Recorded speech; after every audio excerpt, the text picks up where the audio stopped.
5B is the Special Board of Education meeting, December 4th, 2023. If there are no corrections, I would seek a motion to approve. I make a motion to approve. Okay, we have a motion by Donna, is there a second? A second. Second by Megan, sorry.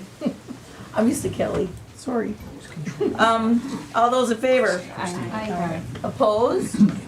Motion will carry. Item 6, Student Board Report. Good evening, everyone. Recently, part of the Student Senate executive team went to a leadership conference in Rylander. It was a very fun and educational trip. We learned more about fundraising and community service ideas, as well as ideas for dances and pep rallies. It was such a great learning experience that we're hoping to host the next conference in the spring. On our bus ride home, we discussed new ways to encourage leadership and how to get others involved in school activities. We also decided it would be fun to pass out hot chocolate at the elementary school to get the younger students involved and excited for winter break. Mosinee boys basketball has been doing great this year with a 4-1 record. On Friday, we won against Bedford with a score of 85-49. Aside from our wins, we lost on Saturday to Kaukauna with a very close game of 101-94. Also at school, the juniors took the practice ACT to prepare for the real test in March. We're shooting to reclaim our title of ACT champs. A majority of us attended the ACT study groups to prepare. On December 13th, we held a career fair in the high school gym. There were booths from various groups from the Mosinee Chamber of Commerce, Electrical Workers Union, Swiderski, Green Hook, and many more. The Mosinee hockey team won the Marathon Cup in the Hockey versus Hunger competition. The team raised over $1,000 in food items for the Salvation Army. Other schools like DC Everest, Marathon, and Merrill also participated. Our school's Special Olympic bowlers participated in state, and we had a 2nd, 3rd, and 6th place finish. Lastly, I'd like to talk about Nathan's heart transplant. The school has put up posters all over the school. Various athletics and clubs are helping out with concessions and raising money to help out. We also posted it on social media to help raise money. If any of you are interested in helping to support the family, you can find it on the high school social media site. Thank you, have a great evening, and a Merry Christmas. Thank you. Thank you. Moving on to item 7, special presentation. Item 7A, discussion and possible decision on the acceptance of the PTO annual donation.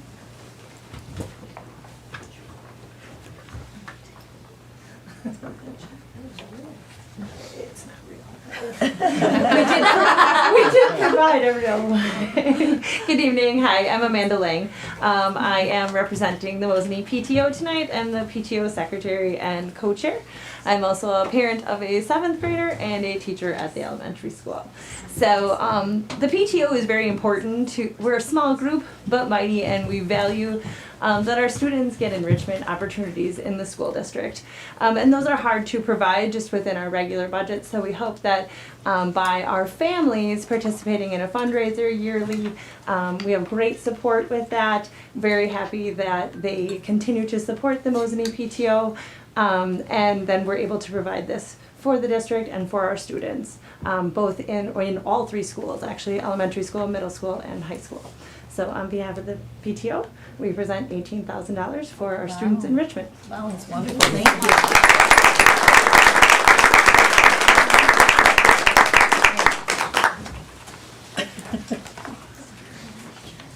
That's wonderful. Thank you very much. Item 7B, discussion and possible decision. Oh, I'm sorry, I needed to, yes, somebody make a motion, please. No, I'll make a motion Kevin. to accept it. Kevin already, I'll second it. Second, and a second by Peter. All those in favor? Aye. Opposed? Motion will carry. Item 7B, discussion and possible decision, the community survey to gather feedback on future district facilities and operation. Sure, we have a guest presenter here virtually, Mr. Darren Seaver. Mr. Darren Seaver, he is working for school. He's not on yet. We didn't Oh, do any he's- meeting. So I'll talk here a little bit about the background here while we're waiting. We're looking for partnering with School Perceptions, gathering input from the community in terms of future of the district facilities and operations. So it's an opportunity to gauge the community on wants and needs and what their perspective is. So we'll wait a minute here and see if we can get Mr. Seaver on. I'm just gonna call him. Let's see if I can add somebody to this. Should we just, do you want to move on to C until we Sure, get him? I think that's a great idea. Okay, all right, we'll just move forward then onto item 7C until we get a hold of him, which is discussion of the high school staff presentation. Okay, and to clarify, it's not high school staff, it's the leadership team we were asked to present. So, the student leadership team, is there a way I could control, or should I just, who should I tell to chair? I have it right here. You Oh. wanna hold it? Surely, absolutely, thank you.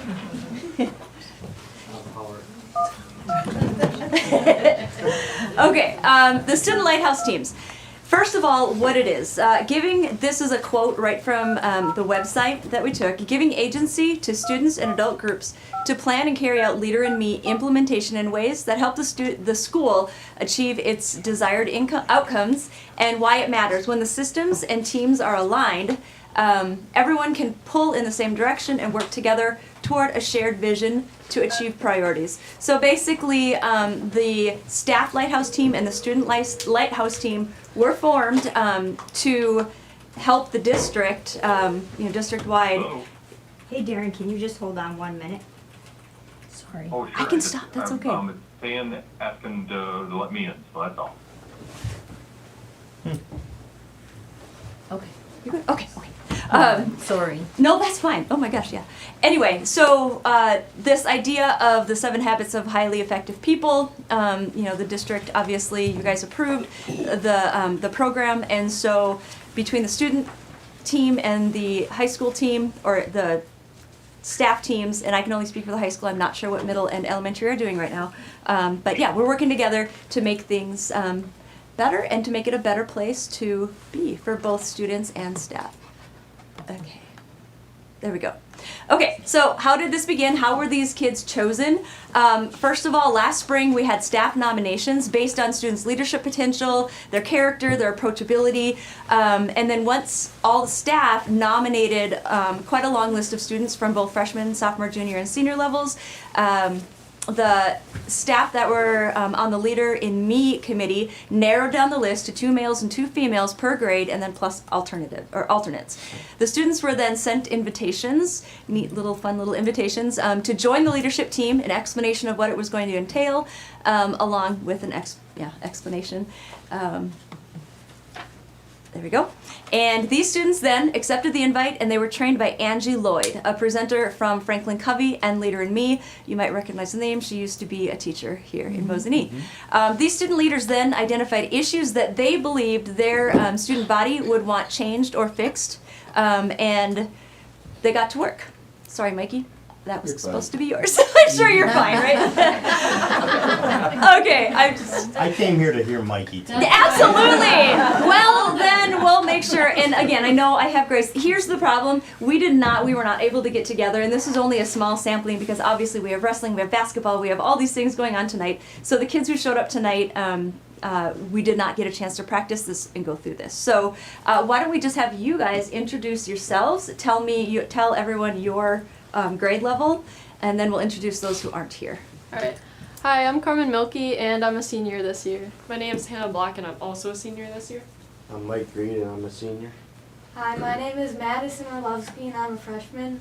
I'm Grace Struble, and I'm a freshman. Sure. Okay. And then, Carmen will introduce the ones who are not. All right, so for everyone who's not here today, the freshmen are, that's Madison, and then that's Grace, and then Parker couldn't make it tonight.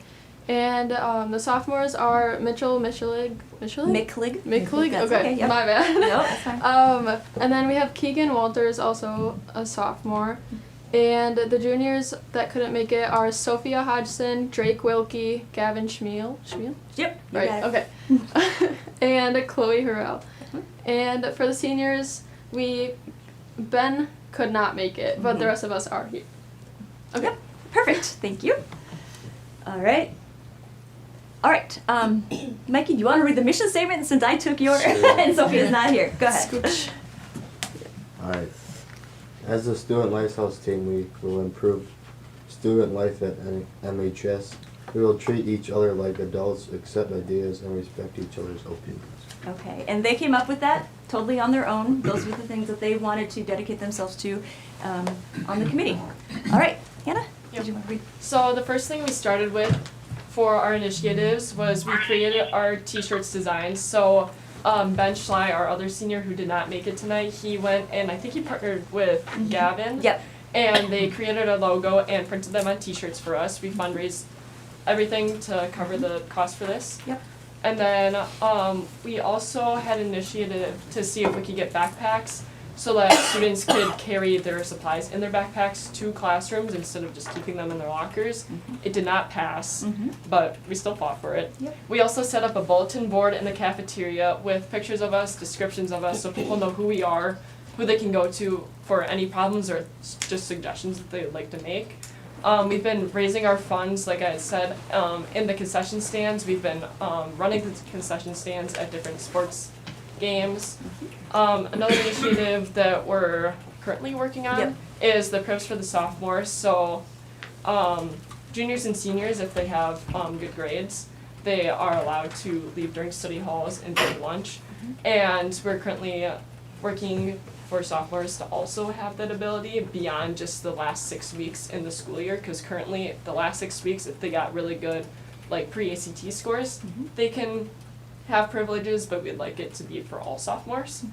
And then we also changed Leader in Me lessons to be on Mondays instead of on Wednesdays, so that students have more time during our extended learning time throughout the week instead of taking up more of our extra time. We planned and led an all-school assembly about Leader in Me to introduce ourselves and kind of our mission statement and our ideas. Currently, we are working on alternative snack shack ideas because we had heard that our snack shack is most likely, or it is going to shut down. So we're looking to open up our school store again and provide more snacks for kids and also have multiple locations so that it's less time in the hallways during their extra time so that they have more time for their homework. And then, Carmen, do you want to talk about the choice of music? Yeah, sure. Okay, so something that I recently completed was allowing the students to like control the music in the hallways. So basically during passing time, we always have this like music playing throughout the hallways. And I just thought it would be nice for some like our students to get a say in it. So yeah, that's been going very well for the past 2 weeks. Yep. Everyone's been loving it. So Definitely. Is there anything else that we missed? I know we went over this at our last meeting, but we've been meeting about once a month to get a lot of these initiatives going. And as the students said, some of them pass, some of them work, some of them don't. But they work really closely with Mr. Halverson and Mr. McCarty to get a lot of these things going. And we also are working on getting a QR code for students to be able to scan it and then send in their suggestions for how to improve MHS. And as you can see, they've been busy. I mean, we started really end of September, beginning of October, and we've been working on all of these things, and these kids are like on fire. They are just all about it, excited about it, and kids have been coming up to them. They know now who a lot of the team members are, and so I think it's going really well, and I think that we have a really great group of kids, and a diverse group of kids. So yeah, at this point, are there any questions from any of you about the team? Nice job. Great. All right. Good job. Thank you guys. Thank you. Thank you.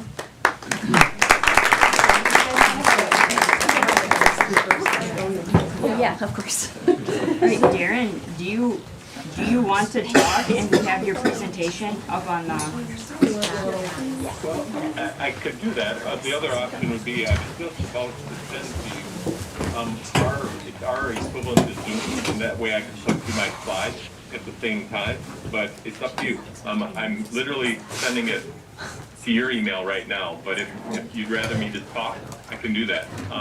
Yeah, we can pull your presentation up, and I know you're on the phone already, so I'd say let's go with that. Okay. So I will just say next slide, okay? Okay, so yep, that one. The second link. Yep. So, yeah, you just got it's called Ring Central. That's our company Zoom equivalent. So you want the You want it community to put- survey proposal? No, it would need to be my PowerPoint. That's what I was gonna present tonight and our Google connection isn't working. So, if you, Oh, Ring Central. Christy, I think he emailed it to you. Yeah. does that work? No. I don't think so. Well, let me try. That's, All right, so I didn't know if we're going in there or not. I can go into that and then I just have to admit you.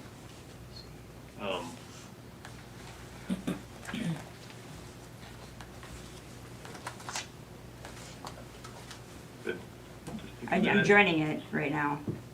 All right, great, and I'm admitting you right now. Okay. So, All right.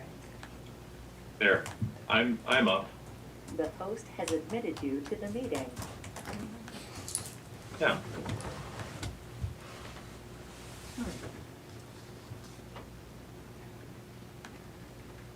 Okay, can you hear us? I can, yeah. Yeah. Can you hear me? Oh, bless. I think it's probably the TV. I should maybe hang up the cell phone. Can we turn? Yeah, hang up the cell phone. Okay, how's that? Better. Yeah. I'll turn on the TV once I find the remote. Oh, no, we don't. Oh, no, it's presentation. Yes. Okay.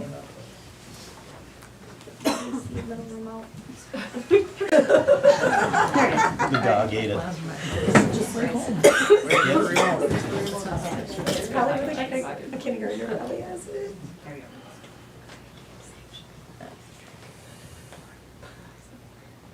All right, Darren, you're on the screen. We can see you. And can you see my PowerPoint too? Yes. Okay. Well, good evening, everyone. My name is Darren, and I'm presenting to you on behalf of the district. A little background about our company. If you do decide to get forward and hire us, this is the team you'll be hiring. I'm the gentleman on the far right, and I'll be your project manager. I'll be writing the survey and customizing it to meet all the needs your measures and assess within your community. I've been with Reception for 2 years, and prior to that, I worked for the Slinger for 27 years in a variety of roles. The last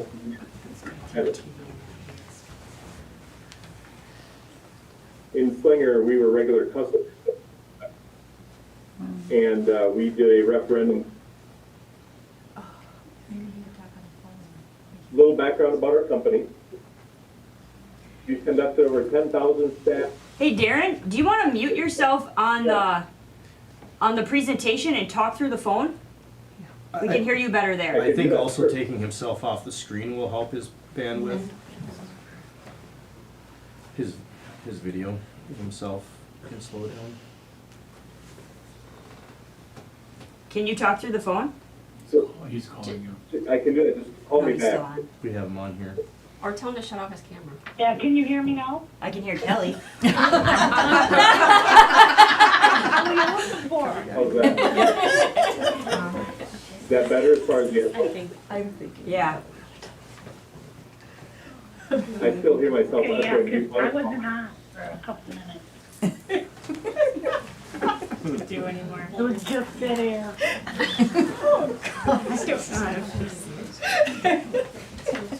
We got you, Kelly. All right. So Darren, just you want to keep going, I guess. We can hear you. Oh my.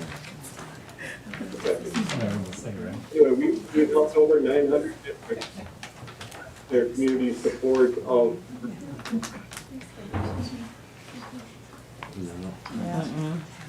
Got a bad connection. You want to just something? Darren, we're gonna call you. Great, great.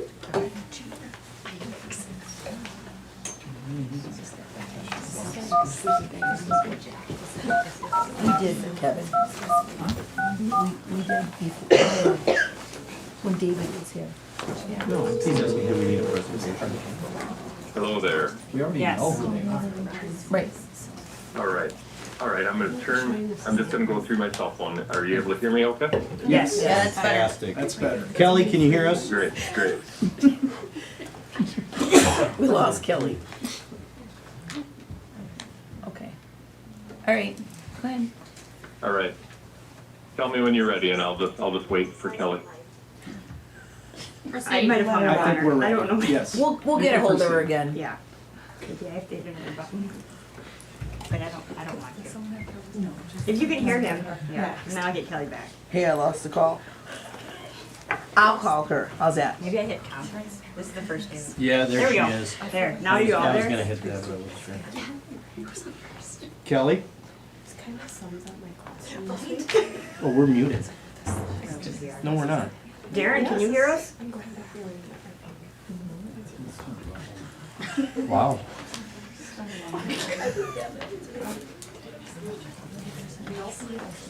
Oh, no. Oh, it's loading, it's like loading. Oh, we have a call. Oh, cool. Hello there. Hi. Your school perceptions is on the screen and we can hear you through the phone. Great. So you ready? We're ready. Okay, I didn't know if we were waiting for Kelly. I thought you were maybe trying to Okay. connect with the other. Okay, so. Let me know if you can hear her. All right, so going forward, again, we've helped over 900 districts navigate the process that you're considering. And the whole philosophy behind our survey process is summarized on this accompanying slide. Why survey? Well, it educates your community members on the needs of the district. It helps gather data to understand your community members' educational and financial priorities. It helps you as a school board and district leadership team establish the tax tolerance associated with any projects you're considering, and then ultimately decide if or when a referendum should take place. Along the way, as long as we're talking to your community through our survey instrument, we also ask them some basic overall satisfaction metrics to see how they're feeling about how things are going in the school district from a community perspective. We have found in our 21 years of doing these community surveys that people are more likely to support a plan if they understand the plan and ultimately have a voice in creating the plan. Our approach is not one of random sampling. While it's statistically reliable, there are companies out there that do random sampling. Some of them do it by phone. Our approach is one that includes everyone. We mail a survey to every voter in your school district. Every taxpayer, every property owner, every resident will get a survey. We mail it to their household, and then they can respond to the survey in one of two ways. They can take it online through a unique one-time usage code, or they can take it via the paper survey that is mailed to their house, and then it's returned to us in a business reply envelope, and then we enter it manually at our office. What do our surveys look like? Every survey is completely customized. So in talking with Rob and Steve, sounds like there's a number of things that you're considering doing as far as project needs. And what we do is completely customize this survey into about an 8-page booklet that really educates the community on all the things that the school board is considering as far as facility needs, financial needs, and then ultimately ask their reaction to the questions within the survey. We typically open up with an opening letter from the school board and district leadership team, much like the one I'm showing you we did in Holman. And then ultimately on that opening page, we also show them the ways they can take the survey, again, by paper. And then we have the printing company that prints this for you, spray a unique survey code that is unique to every survey. It's alphanumeric to ensure that each survey can only be taken once, so there's no ballot stuffing for or against a survey question. We also get you disaggregated information because we ask them their age, what municipality they live in, are they an employee, are they a parent of children in the schools, and then we ask on your behalf how they like to receive information from the school district. Is it through the local newspaper? Is it through district newsletters?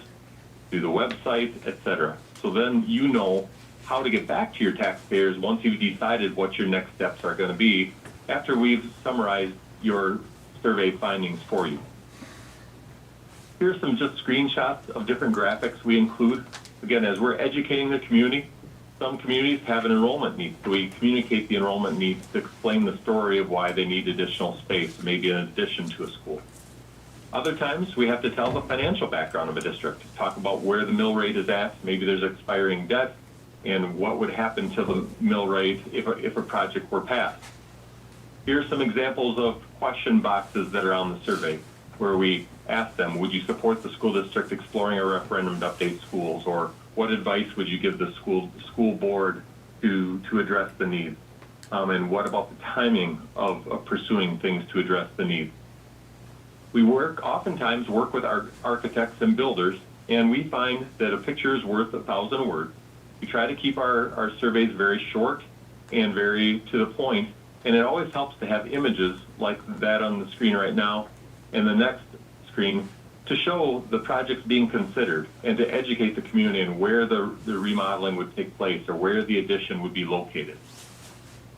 Sometimes districts are considering reconfiguring grade level, and then we have to put graphics in there to show where grade levels would shift to so that the parents can weigh in on, in this case, option 1 versus option 2. And then ultimately, the biggest question we ask on the survey is tax tolerance. We'll talk to them about what the mill rate would do, depending on various scopes of work, like the slide I'm showing you that we did for Cedarburg, where it outlines the scope of work that would take place at each building and what the overall tax impact would be. And then we ultimately ask them if they would support it or not. Sometimes we ask them to help us prioritize additional things. Some districts this fall, we've done 49 projects across the Midwest this fall, and many of them have had a base plan of all the most pressing things, and then they've asked supplemental questions like, in addition, we could do this for this much.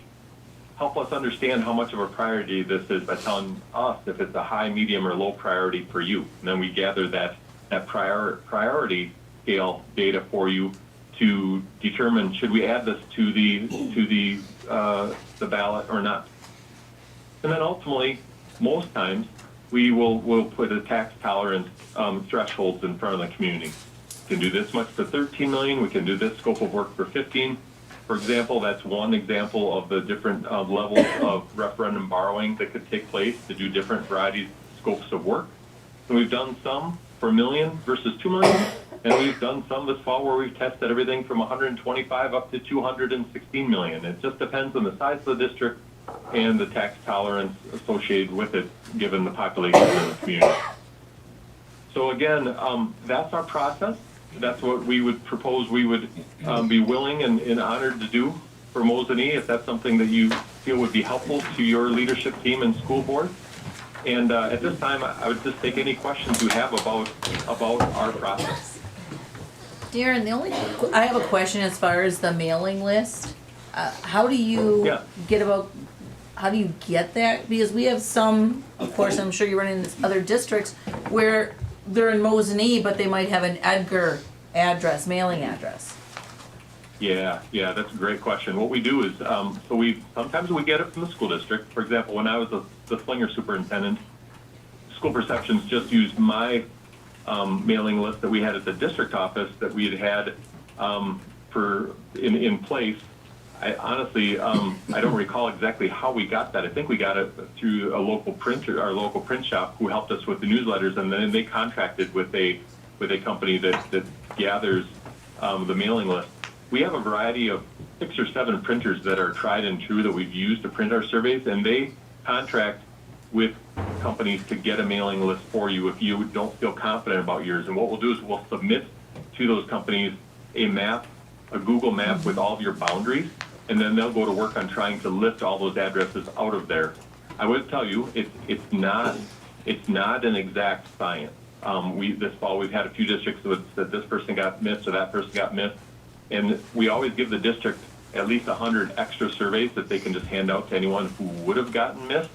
But it's still pretty good. Now, if you have a good mailing list, we would just use yours typically though, we work with the printers in these mailing list companies, and it's about $100 to $150 to get a one of those school district boundary map driven mailing list. Do by GIS. Yeah. Okay. And so then you do work with, Oftentimes- you also work with like local Go ahead. printing companies as well then, so somebody, Yeah, okay. that would be up to you. What we one of the first questions out of the gate is, do you have a local printer you like? We always prefer to support you in doing business locally. But if some of our districts are saying, you know what, they can't do that scope of work, we'll talk to them about the specs of our projects. Because, for example, with the things I talked to Steve and Rob about, it sounds like yours probably will be our 8-page version, which has to be stapled and folded in the middle, and then a return address envelope put inside. That takes a certain level of equipment that all printers can't necessarily deliver on, but that's something we always look for you to do business locally first if you can. Okay, But it's really up to you. got it, okay. Any other questions, guys? Oh, One just, other slide I meant to show you is timeline. Typically, from the time that the survey is done, once we've written it, to the time that we report to the board, it takes about 8 weeks. Because we send it to the printer, you see at the bottom of the bullet, 2 to 3 weeks to get it to print. We have a survey window of typically 2 to 3 weeks and 3 weekends to give everyone an opportunity, regardless of vacations, work schedules, to take the survey. And then it takes us 2 to 3 weeks to compile all of your data and give a report back to you. Typically, we take 4 to 6 weeks to draft the survey, put different renditions of it in front of the leadership team, ultimately have it be blessed by a school board so they feel confident in the questions we're asking. And this is just kind of a general timeline that I had sent to Rob and Steve. We would want to start drafting the survey, and probably if you decide that you want to partner with us, we'd start writing in January, early February, get it approved by the board sometime in March. Be sensitive to your spring break if you have one, and work around that. Probably send it after spring break. Have the survey be taken in April, close it in late April, maybe early May, and then ultimately give the board results in May or early June, so that you have plenty of time to think about, okay, what's our reaction? What was their support for? What was their not support for?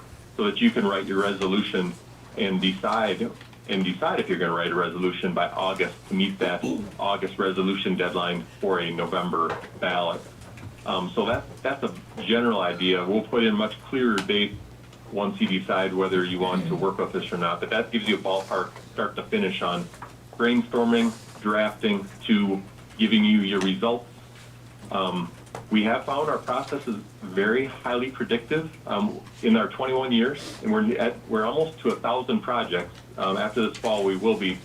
Our reliability rate is 94% in Wisconsin in 21 years, where the data has matched what happened at the polls when it went to vote. That doesn't mean that the referendum's passed. That means that our data, if we said it would pass, 94% of the time it passed. And if we said it didn't have support, but then maybe a school board went forward anyway just to put it in the hands of the voters, if our data said it didn't have support, then 94% of the time it didn't have support. Jessica? Okay, I have a couple of questions. One of them Sure. is this, at this point, is the focus entirely on the referendum, or is this a little bit broader, since on the agenda it's posted as also as district facilities and operations? So meaning, could we ask the residents questions about student enrollment? You can ask them anything you want. Okay, That's where our customization comes in. We would want to outline our priority questions, and then we would write the whole survey around whatever questions you need answered. And again, the board would have the opportunity to approve, obviously, the questions. And some of the questions for the board's consideration possibly could be in relation to capital and operation, or operation. So that's why it was listed like that on the agenda. Perfect, because I mean, if we move forward with this, I want to make sure that we're utilizing this to the maximum extent possible. My second question is the survey also going to go to, is it only Mosinee residents, or is it also going to staff members who may reside outside? Is there going to be two different things? Yeah. Or is that a possibility? Yeah. What standard? Great question. So here's what we do is, so everyone that resides in the school district will get a paper copy delivered to their house or their apartment. We will also email to parents a link where they could take it that way, because a lot of people, fast-paced lifestyle, they can take it on their phone or just take it on their iPad or whatever. But we also email it to all the staff. And we feel like that's a very important step, because we are talking about their working conditions. We're talking about where their professional workplace. And then what we do is when we compile your results and give you a projection of support if this were to go to a vote, we pull out all the staff that do not reside in the school district and cannot vote. And what we'll do is for example, we will reweight all of our data to give you a projection of support based on the distribution of voters in each category. For example, oftentimes parents reply to the survey at a much higher rate than non-staff, non-parents, because their kids are impacted. But parents make up only about 25% of any given school district. Oftentimes we see that 45 or 50% of the survey respondents are parents. So when we give you a projection of support, we'll use a formula to give a projection based on there's only 25% of the parents that can go to the polls and vote, even though they responded to the survey at a much higher rate. We have to correct that to give you an accurate projection of what the true support is you have. Staff, really important, and they reply to the survey too. They're less than 1% of your voters. The staff that live in the school district are typically, with the projects that we've done, are less than 1% of the voters. So their opinion matters. We want them to weigh in on the project, but they don't move the needle at the polls very much, because there's just not that many across the whole district. Thank you. Yeah. Any other questions? As far as your question about what else can be on the survey, we've done surveys this fall where they've done a capital question, and then they ask all kinds of satisfaction questions. We've done some where they do an operational and they ask satisfaction questions. We've done them where it's operational and capital on the same project and two different tax impacts, and then we combine it together to say, would you support both? And so it's whatever you need. We will absolutely customize it from page 1 to page 8 to whatever will meet your needs. Any other questions? Okay. Do we want to move on to the proposal? Darren, would you talk us through the proposal a little bit?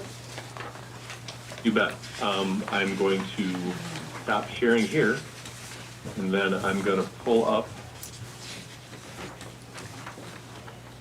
the proposal. You bet. Thank you.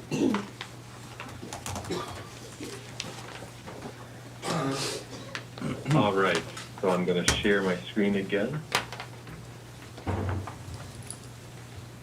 Okay. All right, is that showing up? Yes.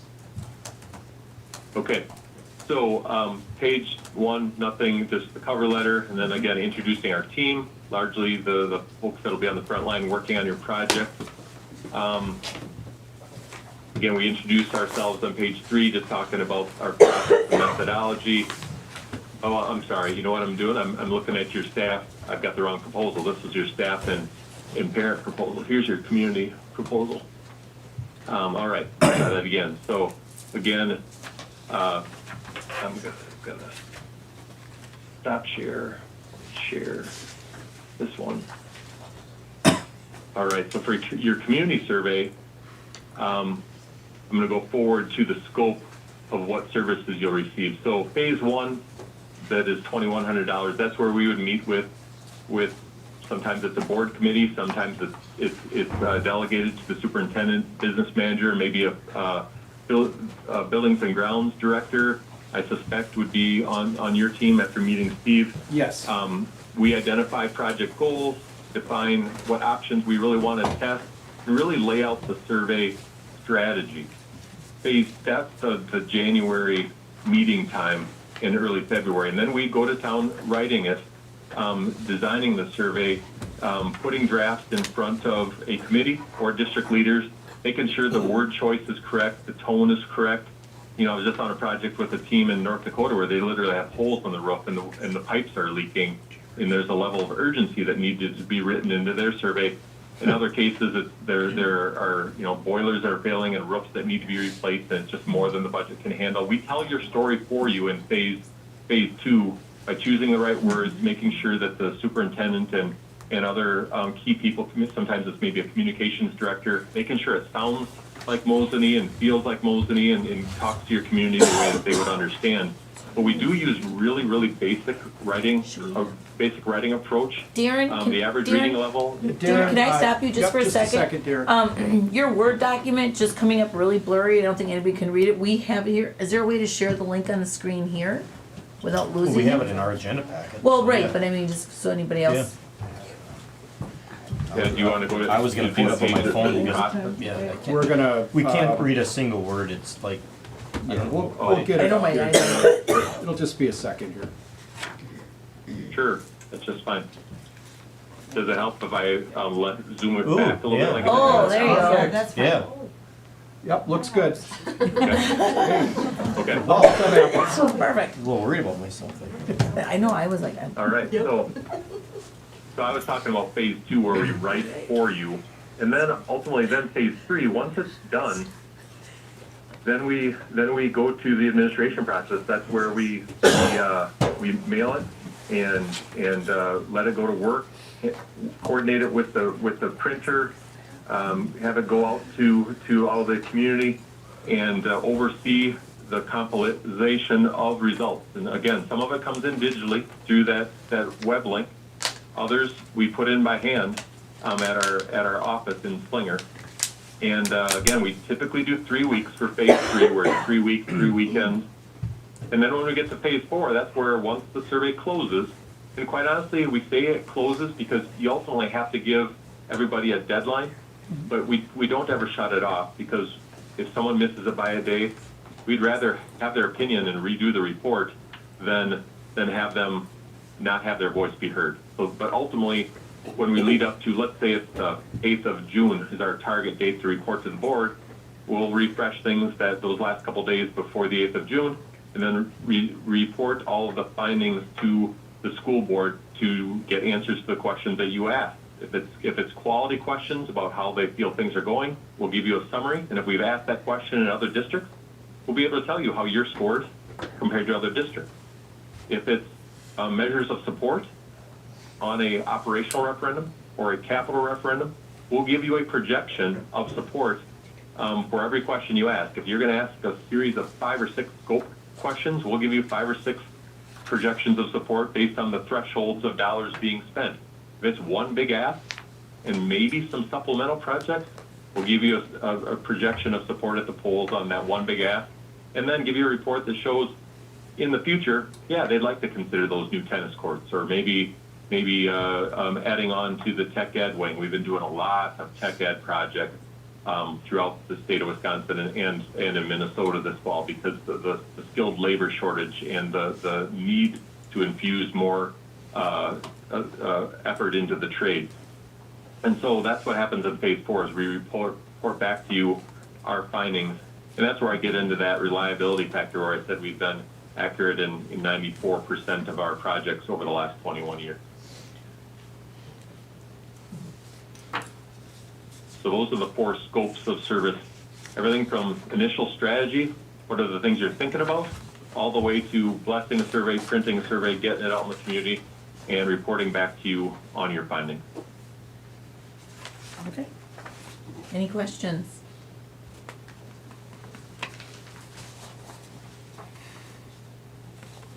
It's a little bit similar to what we did last time. It is 2017, I believe, yes. And just so you know, I don't know if you noticed that, but it says administration costs do not include printing or postage. Right. And maybe site visits as well. Mm-hmm. Okay. One of the most useful things about this whole process is really for you to know really what is important to your community. My project in 2016-17 in Slinger, we needed secured entrances, we needed roofs, we needed a new tech ed wing, but the community said that they really, a lot of people were yelling for an auditorium, performing arts center for band choir and in the performing arts. We just didn't know how all taxpayers felt, so we put it in the survey, and much to our surprise, they were willing to invest in a performing arts center. It wasn't nearly as supported as secure entrances and roofs and boilers and things, but we put 2 questions on the ballot because the support was very different. 70-30 for the base project, more 55-45 for the performing arts center. But it also told us maybe it was a little too fancy, so we took the balcony off, made it stadium style. We trimmed $1.5 million off of the price tag, made it much more simple because we weren't sure it'd go through. And then the voters said, "Ooh, we'd like that even better," and they pushed it through. And now we have a really nice space here in Slinger. So those are the kind of things that can come out of your results. You can modify your plans before you put it on the ballot. So I was ready to make a motion to approve, but I don't really know what like dollar amount to approve because I see, maybe 200 residents mail in their survey, so then it's $1.80 for every one of those to enter. So can you give guidance on how financially we make a motion to approve this? How many? Do you know how many residents? Do you have a ballpark for if you do it in district newsletter? How many people typically get that? Is it a few thousand? Is it? Do you know what your mass mailer list is? Do we know? Like you do an annual meeting. How many? Annual notice. Annual notices. We'd have to look that number up, yeah. Yeah. I don't know what to say for that because I've never been asked about the data entry. I know that it doesn't end up being a lot of money. I would tell you, $7,000. The visits are, if I do it video wise, now we'll have to fine tune our approach so we don't have the Google problem we had tonight, but we'll cross that bridge in May or June. If I come there multiple times, or if I have multiple, like 4 or 5, where you want me to present your findings to the community, that's where you get into that .1 on optional services, $200, but there's no charge for me to present your findings at the end unless we come there in person. And that's just because all of a sudden we have like this week we have 7 board meetings that we're presenting, and there's only 3 of us that do that, so we're kind of hopping all over the place. But the paper data entry, that does not end up being more than a couple $100, so I wouldn't worry about that. I would say you're probably safest just to go with the base 4 phases of cost because there isn't much beyond that. The printing, I will say this, the printing is completely a printer-school district relationship, so that doesn't have anything to do with us other than us coordinating with them the final draft and making sure they understand that they how to take the codes from us. We create the alphanumeric security code, and they spray it onto your surveys for you. But we can utilize our link. So I'd say yes. So for the motion, it could be that base rate, and it could you just to clarify for everybody how much that is, and then we can always come back to the board if we needed to add on, or it could be the board could say up to a certain amount. I count 9,800. Yep, it's $9,800. Yep. And with your direction and blessing, anything under 10,000, I could certainly move forward with, and anything over 10,000, bring that back to the board. That would be an option as well. Again, I would want that. I'll make a motion It would to be something you approve. could bring back. I was gonna say, I'll make a motion to approve the proposal as presented with a maximum cost not to exceed $11,000. Just that way our staff, if they want them to come visit or meet in person, it gives them some flexibility. You're talking about for that contract. Yep. Right, right. Okay, so we have a motion by Peter, is there a second? I'll second. And a second by Megan. Discussion? Kevin? So when in the process are we going to have a discussion about cost of referenda, operational construction? When are we gonna start to determine whether we want to, I mean, it has to be, it will be a separate process from our strategic planning process because they can't, they're not gonna run in a timely manner concurrently, right? Correct. And I'm looking at our mill rate, I'm sorry, our levy rate. We're right now levying in the current budget,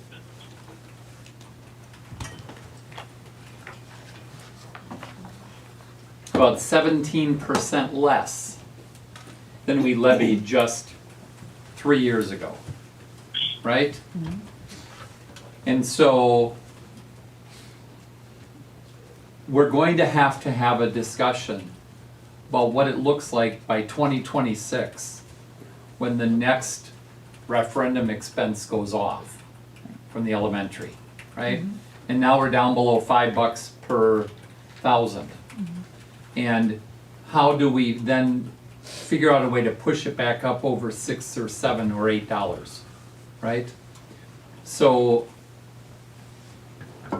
I know my math is not perfect when I'm going to say this, but if we had the levy rate $1.77 higher than it is now, I'm not saying we should, but if it were $1.77 higher than it is right now, all the way back up at $8.10 per 1,000, I'm not suggesting that I would support a $68 million expenditure, but that's what that equivalent would be. And I don't think that we as a board have at all considered where that number should be. I was looking at, during his initial presentation, I was looking at the PowerPoint from, gosh, I want to say it was, I think, September or August, when the Baird person came. Sure. And they showed us the history of referenda. They only showed us April referenda results, by the way, not just from our district, but also from, I think, 11 other districts statewide, mostly regionally, like Stratford and such. No November numbers, although those numbers were given later in a big block. This district, at least since 2003, has not done a November referendum, according to the data that we were presented with. And so I really think that we have to be considering all of these details. We got a lot of things going on right now. Superintendent search, this mill rate that's going to be rolling off in 2 cycles.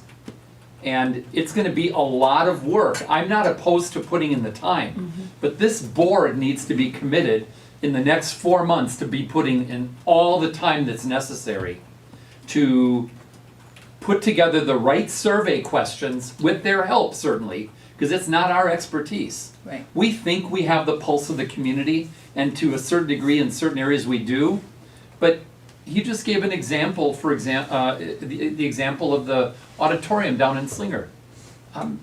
You have your wish list. I have my wish list. We all have our wish lists, and some of us don't want anything, right? Except operations, because we know we need that. So it's going to take a lot. And I'm not sure that we have, as a board, begun to gel on where those wish lists might be cohesive. Right. I'm going to vote for the motion that was made. Right. But just, I'm going to push hard on the numbers. I'm going to push hard. I mean, I'm not saying we need to be at 68 million. In the presentation we had option 1 and option 2. It was a $20 and $30 million numbers that we were just given some ballpark fluff numbers. 77 cents, that's not going to get the job done. So we have to be thinking about that as we go through this next couple of months. Right. And I'm not the spender guy, right? But if this is a 25-year project, this is really, except for the elementary project, this might be our last opportunity. This might be the opportunity we have this coming next November, to go to the voters and say, here's our plan for the next quarter century. We have to be thinking that big. It can't be a 7 to 10 minute piecemeal, 7 to 10 year project. piecemeal process. Or the voters are gonna see right through that, and they should. Okay. Good point, good point. Any other discussion? I got a question. If we send out 7,000 surveys, what is the typical return rate? Yeah, great question. I'm glad you asked.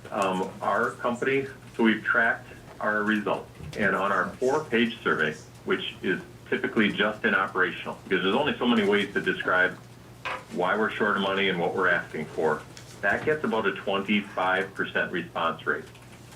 Our 8-pager, which typically has architectural images in it and tells a more complicated story of enrollment, those things, it's 17 to 18%. What I was shocked by when I was working with the president and owner of our company back in 2016 in Slinger was he said, hey, once you hit 10% or 500 surveys, the data, 500 surveys returned, the data doesn't really move much.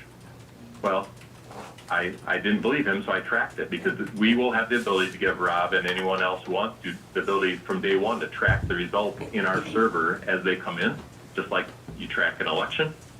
You can follow along, and he was right. Our results, once we hit 10% in Slinger, plus or minus 1%, it didn't really move. So yeah, those for the auditorium were for it, and those are against it at 10%, and it didn't change. We went all the way to 23% in my community back in 2016, 17. And from 10% up to 23, the needle didn't really move because there was an equal distribution of opinions within that. You just want to hit that 10% mark. But we typically get 17 to 18%. Okay, thank you. Yep. Any other questions? Okay, so we do have a motion and a second. All those in favor? Aye.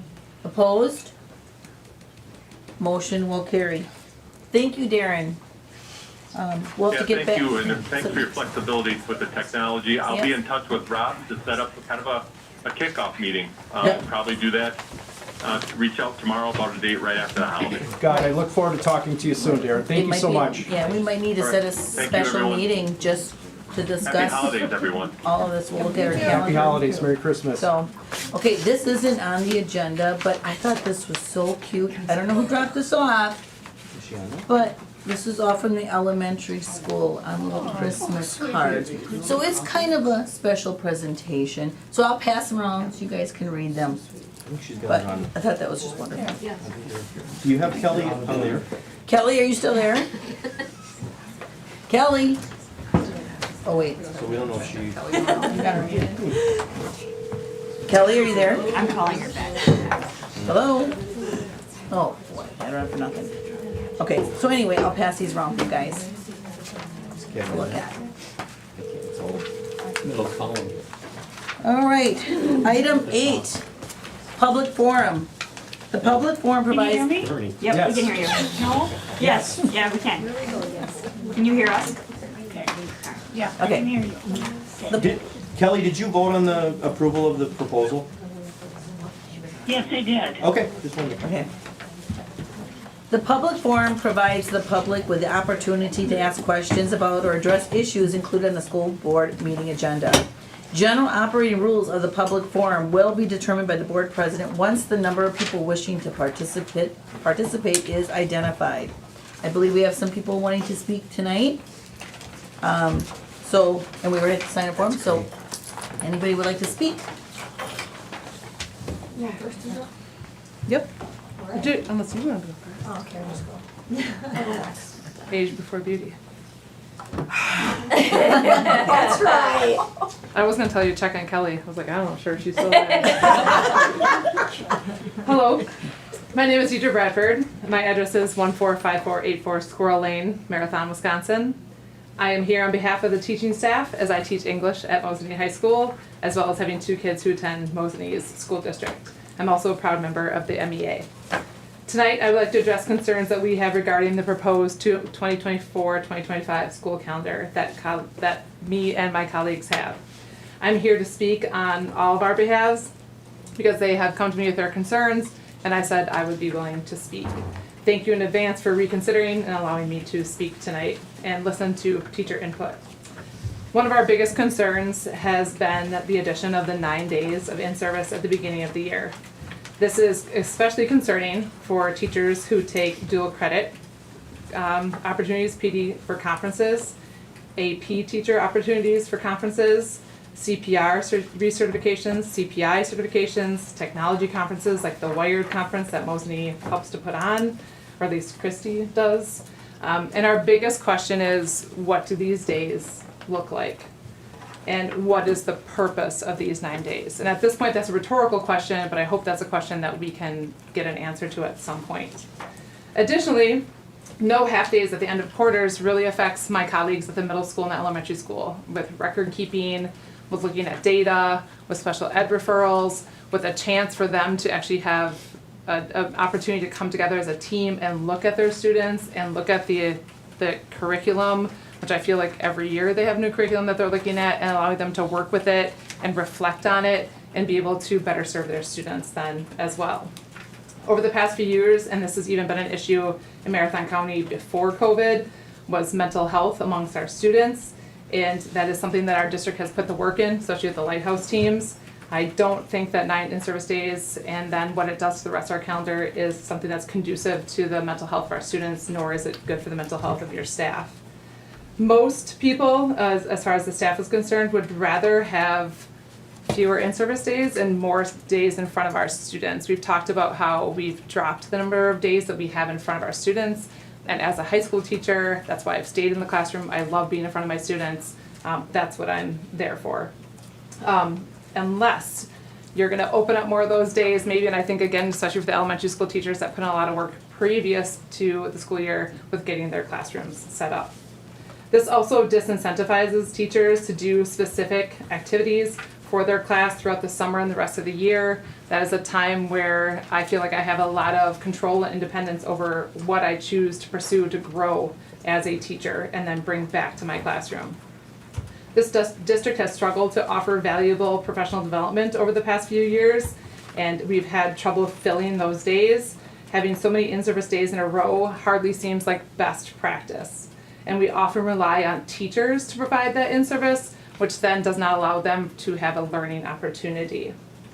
We have looked at UDL. I've been with UDL, which is Universal Design for Learning, since day one. And part of UDL is offering choices to students and allowing them to find something where they will be successful.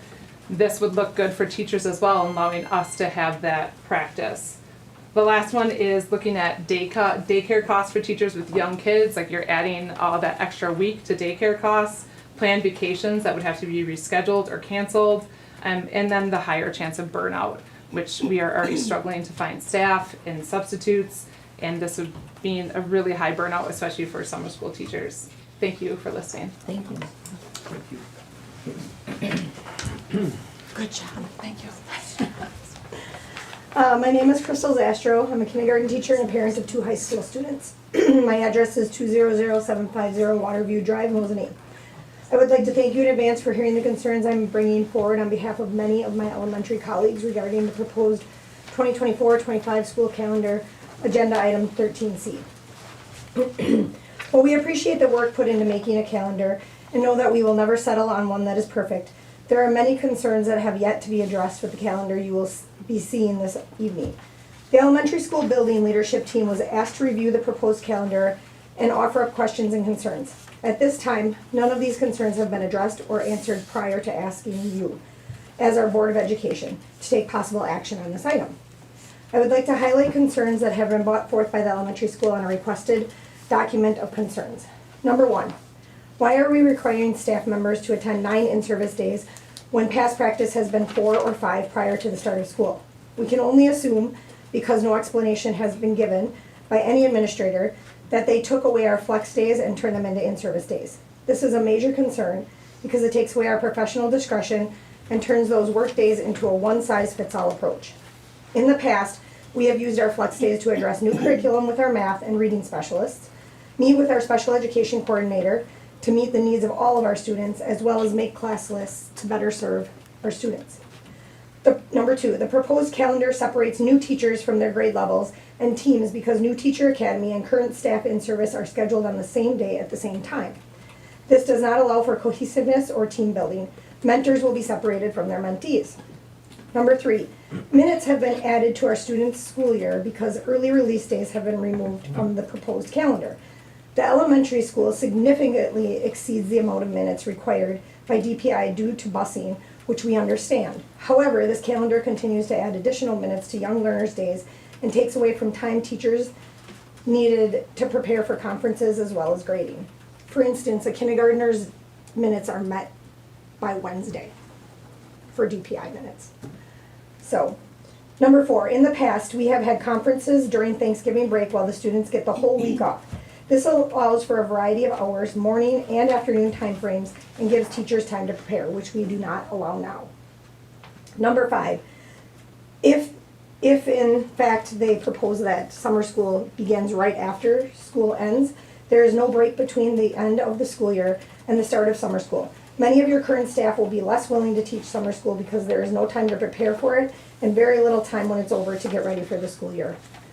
Number 6, finally, I would like to reiterate that there has been no staff or community input on this calendar. We were asked to collect concerns, none of which have been addressed. Staff members have tried to reach out to a variety of administrators with little to no response. It has not been made clear who created this calendar, so it's very difficult to pinpoint who the concern should be forwarded to. Thank you. Thank you. Thank you. And I believe, Rob, some of these questions can be addressed when we come to that part of the agenda. I would think so, sure. Okay, Yeah, perfect. absolutely. All right, thank you. Is there anybody else? Okay, we are moving on then to the next item of consent agenda. At this time, in the personnel, we did pull one item, which was the future of the gymnastics program to February. Trevor wanted some more time to bring back other options, so at this time we did pull that. So anything else that was pulled from any of the agendas? Otherwise, I would seek a motion to approve. We didn't pull, but we did have 2 motions to postpone next month. Okay. In finance, we motioned to postpone the audit report, because we just got the paper copy tonight, and it was 12 pages, we didn't have enough time to go through it. Okay. And then the one right after that, the contract for Hawkins and Ash. Got it, So we will do those both next month. got it. Okay, anything else? If not, I would seek a motion then to approve the rest. I would so move. I'll second. We have a motion by Jess and a second by Amy. I have questions. Was there anything in personnel? Because in our agenda, there were no links to any staff changes. Okay, I just wanted to make sure, because I don't see anything in my packet, so. No, Okay. no. No Okay. hires, no. Okay. just wanted Any to other make- questions? If not, all those in favor? Aye. Opposed? Motion will carry. Item 10, discussion and possible decision on the approval of the monthly voucher list. I'll make the motion to approve. We have a motion by Peters, or second? Second. Second by Megan. Roll call vote, please. Hanson, Yes. Hermaning, Yes. Kaiser, Yes. Maple, Yes. Stankowski. Yes. Calandra Zebro. Yes. Kelly Zebro. Yes. Bauman. Yes. Gorman. Yes. All yes. Okay. Item 11, discussion and possible decision on the acceptance of the monthly treasurer's report. We have a motion by Kevin, is there a second? Second. Second by Megan. Roll call vote, please. Hermaning, Yes. Kaiser, Yes. Maple. Yes. Stankowski. Yes. Calandra Zebro. Yes. Kelly Zebro. Yeah. Bauman. Yes. Gorman. Yes. Hanson. Yes. All yes. All right, thank you. Item 12, business. 12A, discussion and possible decision on the approval of the second readings for the new board policies. And these are all listed, and again, in your board packet, and this is just the second reading. So I would seek a motion to approve. Also move. I have a motion by Megan, is there a second? I'll second. And second by Calandra. Any questions? If not, all those in favor? Aye. Opposed? Aye. Motion will carry. Item 13, new business. 13A, discussion and possible decision, the approval of the delegating WASB representative to vote on resolutions and priorities for the state convention. Again, this is all in your board packet. And just looking for a motion, as Kelly loves to attend these. I think Kevin wants to do it. Yes, I do, thank you. Okay. So I would need a motion to approve basically Kelly using her best interest. Or making Kevin go? And he's shaking his head no. I'll be there, but So are you making a what motion? day is it, Tuesday? Yeah. No, I won't be there No, it's Tuesday. usually Wednesday. If it's Wednesday, I'll be It's there. Wednesday afternoon at 1:30. I nominate Kelly then. She's got her all. So you're making a motion? Yeah. Okay, we have a motion by Peter, is there a second? I'll second. And a second by Amy. Any questions? Quick comment. Kevin? If we want to weigh in with how we would prefer she consider voting, we should do that in January or at Yes. any time between now and then. At any time, you can reach out to Okay. Kelly and talk to her. Okay. and- Anytime, yeah. I got the resolutions and that. If there's anything you want to. If I were gonna be, Just let me know. if I were gonna be there, Kelly, I would have only voted yes on 2 of them, so I'll let you know which 2. And he will make sure to call you before I was 6 gonna a.m. say, Yeah, Okay. and if we're down there, you can let me know too. Okay. And I hope Kevin would vote for the one that I'm saying I recommend you voting for. Just a quick comment. You don't get to vote. Just a comment, I don't get to vote, you're right, just a comment. 4.61 shortages, parent C, social work, school social work certification and licensure. There's a proposed WASB support resolution to increase the supply of school social workers and to break down the incredible obstacles facing folks that want to get licensure, DPI licensure for social work. Is that parent A? This is parent C, sir, Social. social work Okay. certification and licensure. I support all the resolutions with shortages, but in particular, we are facing right now, I'm looking at Steph. I incredible support the issue with shortages it, yeah. one, and I also support the ones that talk about alternative ways to have DPI to give DPI the ability to provide alternative paths to licensure, temporary licensure. Thank you, just wanted to make that comment. Okay. Thank you. You both are heard, and I would be voting that way, Rob, on that resolution, as we had one before on the licensure and kind of expediting some of that. So, yeah, I hear you, and that's truly how I would vote. Thank you, Kelly, appreciate that. Come on. Yep. Sure. All right, so we do have a motion and a second. All those in favor? Aye. Opposed? Aye. Motion will carry. Item 13B, discussion and possible decision on the acceptance of the evaluations from school violence drills for the Mosinee School District. Sure, per Act 143, passed 2017, we established that the state has a state safety commission, and if there's anything at the state convention talking about supporting the state level, I know safety is a very strong concern for our board, our administration, highly recommend that. Per this agenda item, there's actually 2 parts to it. There's a part where it's the normal looking at the drills and looking at approving those drills. And then the second part is looking at emergency plans. And know that our principals since August, with the conjunction of Michelle Brown, myself, Dave Munoz before I was here, working to update these plans and sharing them with different agencies. So the purpose of this tonight is to have those in front of you. I know they're extremely long documents, or at least the safety plans are. In particular, tonight, I'm asking you to take a look to approve both, but at the very least approve the plans that we've had in place, just approving the safety plan, drill plans that we've had. So just a little preface there. Okay. Michelle, anything else to add on that item? Did I state that okay from your perspective? Yeah, to approve or accept the drills. Thank you. Is the main item tonight. Thank you. Okay. Thank you. So I opened a can of worms today, Rob. It's okay. Between the 4 plans, it was over 500 pages. Yeah. I don't have time to read 500 pages. Right. I will, Right. But we've already approved those, so I asked for a document that provides what has been updated since the last Sure. one, which will take hours upon hours off of our shoulders. Sure. So Michelle was gracious that she Mhm. jumped on that this afternoon, but Yeah. it's not ready for us to review. Correct. So I'm asking if that could be, is it tabled? Well, what is plan the for approval deadline? plans? Yeah. Well, okay, so there was also that email. Michelle made a phone call today to the state. We do not have to approve those in December. Okay.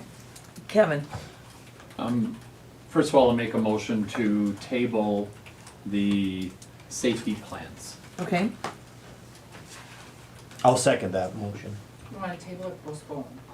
Postpone. postpone, Yes, postpone. okay, postpone, I would have assumed we would have taken it off the table in January, but that's fine too.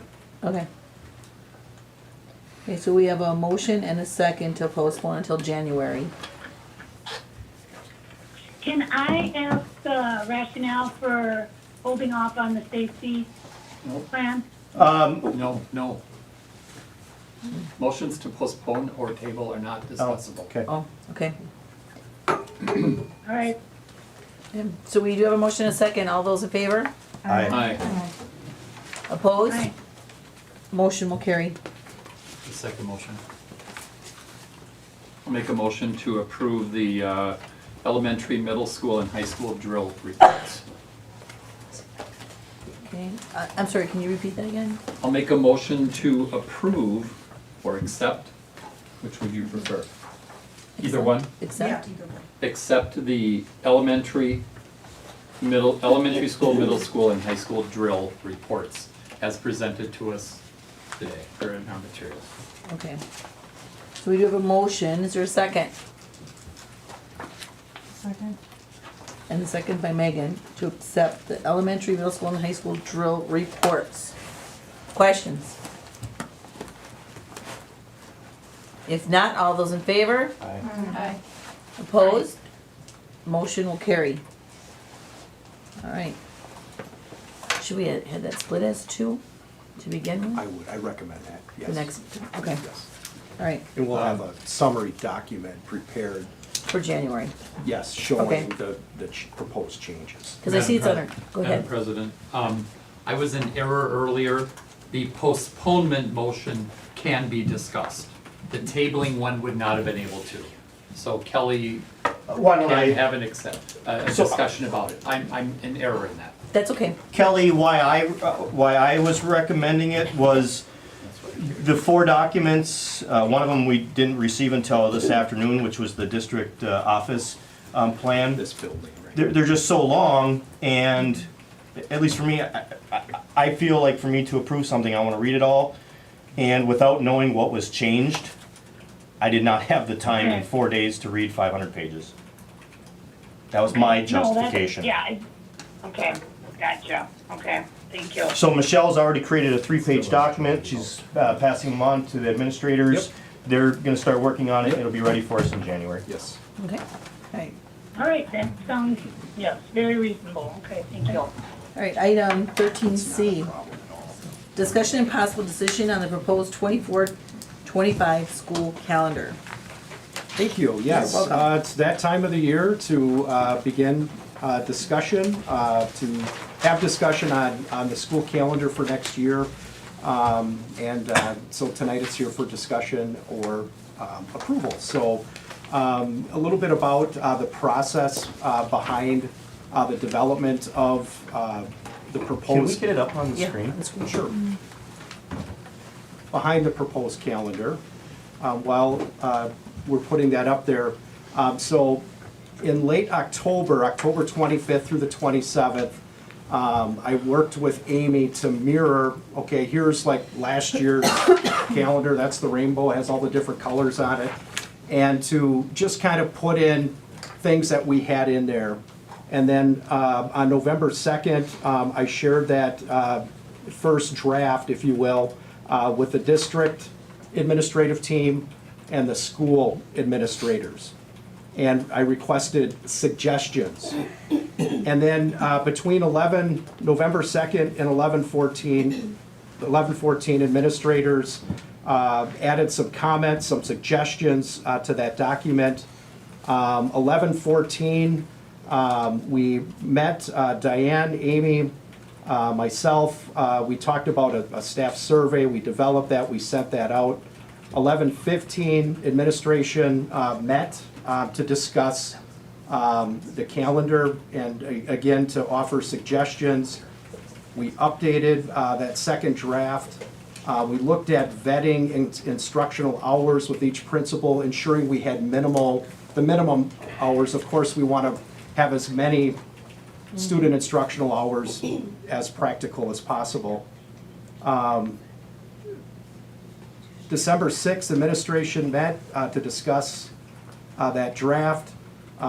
December 8th, I had a face-to-face meeting with Casey Nye, DC Ever Superintendent, Keith Hilt, WASA Superintendent, to discuss spring breaks and other aspects of our calendars. It behooves us to have commonalities with that spring break due to families and people working in different districts. The 11th of December, had an administration meeting, again continuing to listen to suggestions that the administrative team had, gathering their perception of their leadership teams and their thoughts. And then December 11th, creating basically the document that you see in front of you. And then on the 12th of December, sharing that with the board president, with Diane. And then here we are tonight for discussing the proposed calendar and possibly approving that calendar. So with this, a lot of suggestions were gathered, and in some cases, there were suggestions that were opposed to each other. That some people, for example, getting the suggestion like you heard tonight, some people suggesting that we have half days. We've had some half days, and other folks on the administrative team, other suggestions hearing, well, half days that maybe we can pick up some minutes, instructional minutes, and move away from half days. Listening to suggestions, like for example, on one of the drafts you heard tonight about, thank you for bringing your thoughts here tonight. Teachers really appreciate that. So on one of the drafts, it said that, okay, the 19th and 23rd and 26th through 29th, one of the drafts, it did say just teacher in service. You may note on your calendar, that was presented here, is being presented, it says teacher in service / work days. And so a lot of the suggestions that we heard from folks was to have, we don't want that packed with meetings. We have work to do in our classroom. You heard some of those comments tonight. We heard, hey, maybe we need to work with our the math department between elementary, middle, and high school, and maybe we need to look at the heat maps for math. And are we our core standards and our curriculum, are they aligning with the state tests? That kind of work. A new teacher in service, having that be contractual time. In the past, new teachers, that wasn't contractual time. They had that as kind of their own time. The instructional leadership team, the administration, like always, we will map out and plan what those days look like and balance out district needs, building needs, and individual teacher needs. And there'll always be tension with that, like with myself and even principals. Hey, I think we need more district time, or principals, no, Rob, so there's the back and forth of a group of people collaborating to provide for that. So that was one change I wanted to note that was made with different drafts. September, Labor Day, Labor Day it is where it is. We can't start school. The DPI does not allow flexibility like they have in the past, unless we're, there's an act of God forbid there's a flood or there's a building project, we can't open school for whatever reason. Maybe, that's where the DPI might step in, but we're bound to start student days after September 3rd. So back to August, just a hair more. We typically have time for in-service, and this calendar does have clearly stated where the 175 student days are and where the 190 contractual days are. And that's a difference than in the past. And that clarity is something that we're considering tonight. That is a change. That's something we need to think about, be thoughtful of. And that clarity is for all stakeholders. It's for teachers to plan vacations. It's for the school board to know when teachers are here, for parents to know when teachers are here, so they're not calling teachers in early August and expecting a phone call back. It's clearly identifying that. It's clearly identifying to Christy and Steve, okay, we have to, all these building projects in the summer, and Christy has technology updates when we can have her work done and ready for the teachers, or ready for the infrastructure to be ready. So moving on to November, typically we have an in-service day in October. The reason it's November 1st, you've been hearing Donna's been doing a nice job updating the board on common in-service days and the value of that. And so I've been working with the Merrill School District Administrator and the Tomahawk School District Administrator and CISA to begin, we're planning now for that in-service. And so the reason that it's November 1st, that's the most amicable time for all parties to have that common in-service day. We sent out a staff survey on Thanksgiving week, and there were more people, more employees that wanted to see that full week off than not. It wasn't like a huge majority, but know that for that week there at Thanksgiving, that the majority of employees had asked for that. So we listened to that. December, you can see where Christmas falls. You can see the winter break. Spring break, again, I mentioned having that common week at the end of March. High school graduation, on an initial draft, it was the 23rd. Maybe this year it's earlier, but we listened to the suggestions and moved that to May 30th to be closer to the end of the year for our seniors to have more instructional time. So I just want to look at my notes here. So again, all suggestions were heard. The principals did a nice job bringing back those things. In some cases, they're not on there. All the suggestions that I heard over the past 2 months aren't on there. The proposal that you see in front of you is it's the draft that, in my view, if I was a board member, I would want to see clearly where different days are. And of course, you have the choice to do anything. I think at least the last 2 years, there have been tweaks in this process. So no, this is your decision, but I wanted to inform you just a little bit about the process there in this proposal. So Rob, in those earlier days in August with these extra days, how flexible is that? Yeah. With each building, so to get in these other, Yeah, good PD question. points and. Well, good question on that. So let's say, okay, Act 20, that's an example here. So maybe Jolynn, Ms. Schmidt says, okay, I want to see if we have a group of teachers that are willing to come in. Maybe the training is in early August or late July. Probably not July. There's very few offered trainings in July. That's kind of where there's just not much going on. But using this as an example, when this calendar, if it's approved or when it's approved, there would certainly, I want to inform the board right now, I will give permission for the principals to ask for or to put into motion some flexibility with things. Okay. So flex days, instead of being the rule, would be the exception, but there certainly would be opportunities there for building principals to have their voice heard, and I would certainly approve those kinds of things. So like they could do a Thursday, Friday in the beginning of August and then take 2 days off of the end of August. So if Maybe, or the beginning of it. Yeah, so if the beginning of the 9 days. Yeah, What so you're saying is some flexibility. So if there would be flexibility, but again, I would include Again, our buildings and grounds department, I would include Christie in terms of, okay, are these okay to move these things if they're on site? And if they're off site, of course, that wouldn't be an issue. So there, yes, there, in my mind, there still would be, I'm asking the board for that flexibility to allow principals to Work with the team. work with the team. Okay. Megan? I guess, but why the change for it to begin with? You know, if they, you said that flex, so they must already have flex days, or they had flex days.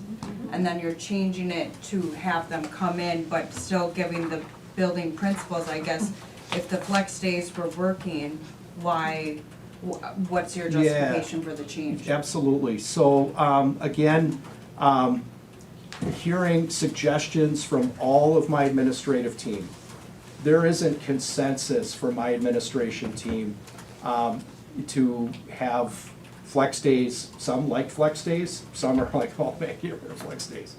So part of the justification was just listening to the different thoughts. I think, from my perspective, it is a challenge to administer flex days. So if from my perspective, it is more clear in looking at what are the days when people are working. So if we would continue with flex days, which in some ways it works at times for some people but not others, it still would be up to our HR person, Ms. Durant, to administer that. In other words, okay, when are these days, who's, you know, are they putting, where are they putting the time and how are they putting it in? So there still would need to be a process. And I think I remember last year at the December meeting, I'm not gonna point fingers, but I got a pretty good memory, and I remember people counting days on that calendar going, 190 teacher days, where are they? And everybody's looking at their shoes. And I think people, you know, even mid-year here, starting conversations with HR and looking at, okay, what percentage of our teachers this year, 23-24, have fulfilled their contractual obligations in putting in this year 3 flex days?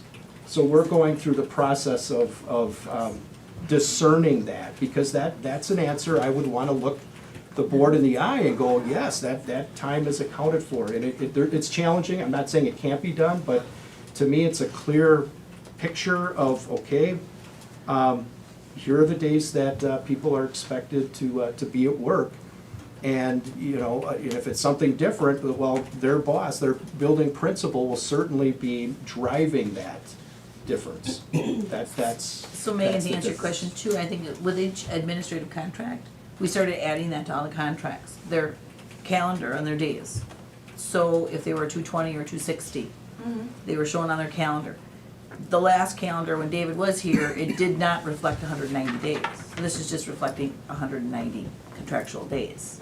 I think though, if you can hear the teachers and you can see it, if, you know, you put yourself in their shoes, and I see you go down and you look at August, that August compared to this August is this one, I'm coming back the last week, right? It's not my whole August. That looks like my whole August. Right, so compared, I guess to me, and also if I was a teacher and I knew, you know, you have your teams, you have your leads, I would prefer the flexibility, you know, I think anyone would, to, you know, to have a discussion, and, you know, if that's what's done in the past, and I'm a professional, I know what I'm doing, our team knows what we need to do, and, you know, there's only so many resources, you're overcrowding that little amount of time. There's only one reading specialist, there's only one math specialist, so how can you expect Kathy Butala to go through and meet with everyone if they're all there at that time? Whereas if you said, okay, Kathy, our team wants to come in this week, is that good with you? We're gonna use our flex time. If it was me, I would prefer that. My second question, no snow days. Are we going virtual then? if there's no snow days built in? So this schedule, and I'm gonna just give Michelle a quick glance over there, I'm gonna comment, but I want you to verify. So in calculating the hours and minutes here, we would be in excess of we feel like we have plenty of minutes built in where it would be like, oh my goodness, we would have to go to like 6 or 7 days before even having to entertain a virtual option. So that was kept in mind where we want students face to face. And we want to make sure that there's a very low chance that we would have to utilize that virtual plan. Rest assured, we do have a virtual plan at the ready. I have a meeting set up with Ms. Bartnick here yet this winter to put that on the webpage so it's well communicated. But again, we want students face to face. We want to have the minutes available. We want to be with our students. So what is the minutes? 420? Or what are the minutes per day then that you put into that? Because there is that spreadsheet on DPI, and like when I put in, if I figure if it's 420 minutes in a day, how many do they figure? Depends on the school level. Yeah. And so we have high school, and correct me if I'm wrong, Michelle, but it's upper middle and high school has a requirement of 1,137 hours. Middle school is Middle- 1,050. Thank K6 you. is 1,050. And Thank then you. kindergarten 437. So but if you 1,130 hours, so. So 1050 or 1137, but how are you figuring, 37. because there's this Excel spreadsheet on DPI where you can plug in number Yeah. of days in school calendar. Yep, we go through that. Yep, and so, but when I put in 175 less lunch, because you don't get to include your lunch, it's bringing me very close, 1,138. That's only 1 minute more, or 1 hour more, sorry, than what I'm seeing here, unless I'm doing that wrong. Well, I trust that my team, and I'm looking at Michelle again, we went through that worksheet and verified that there's ample time, but we will certainly continue to look at that. Michelle, go ahead. Yeah, I wanna say too, that, you have to take away certain lunchtime, if it Yeah. exceeds Yeah. a certain amount. Yeah. Half days, you have to take away for half days. Look at Like that, this year's yeah. calendar with 5 early release days, we're, losing 715 minutes in some of the buildings. So we have taken into consideration that formula in looking at the calendar for next year, where Mr. Way was saying that we would have minimum 6 days before we would have to make up a snow day. Thank you, Michelle. So basically, Rob, what you're asking for is you're gonna tell the admin in each of the buildings that these days in the beginning of August or at the end of August, I'm sorry, they're flexible in order for staff. If they don't work out in that block of time to work around. With the board's direction, yes, that's what I'd Okay. like to do. I'd like to still have the opportunity for building principals, Right. or like, say, Christie, a director. Somebody brought up the conference, I don't even know when that conference Wired is scheduled. The Wired conference. I support that Wired conference. Maybe and again, we would have these conversations with the administration team.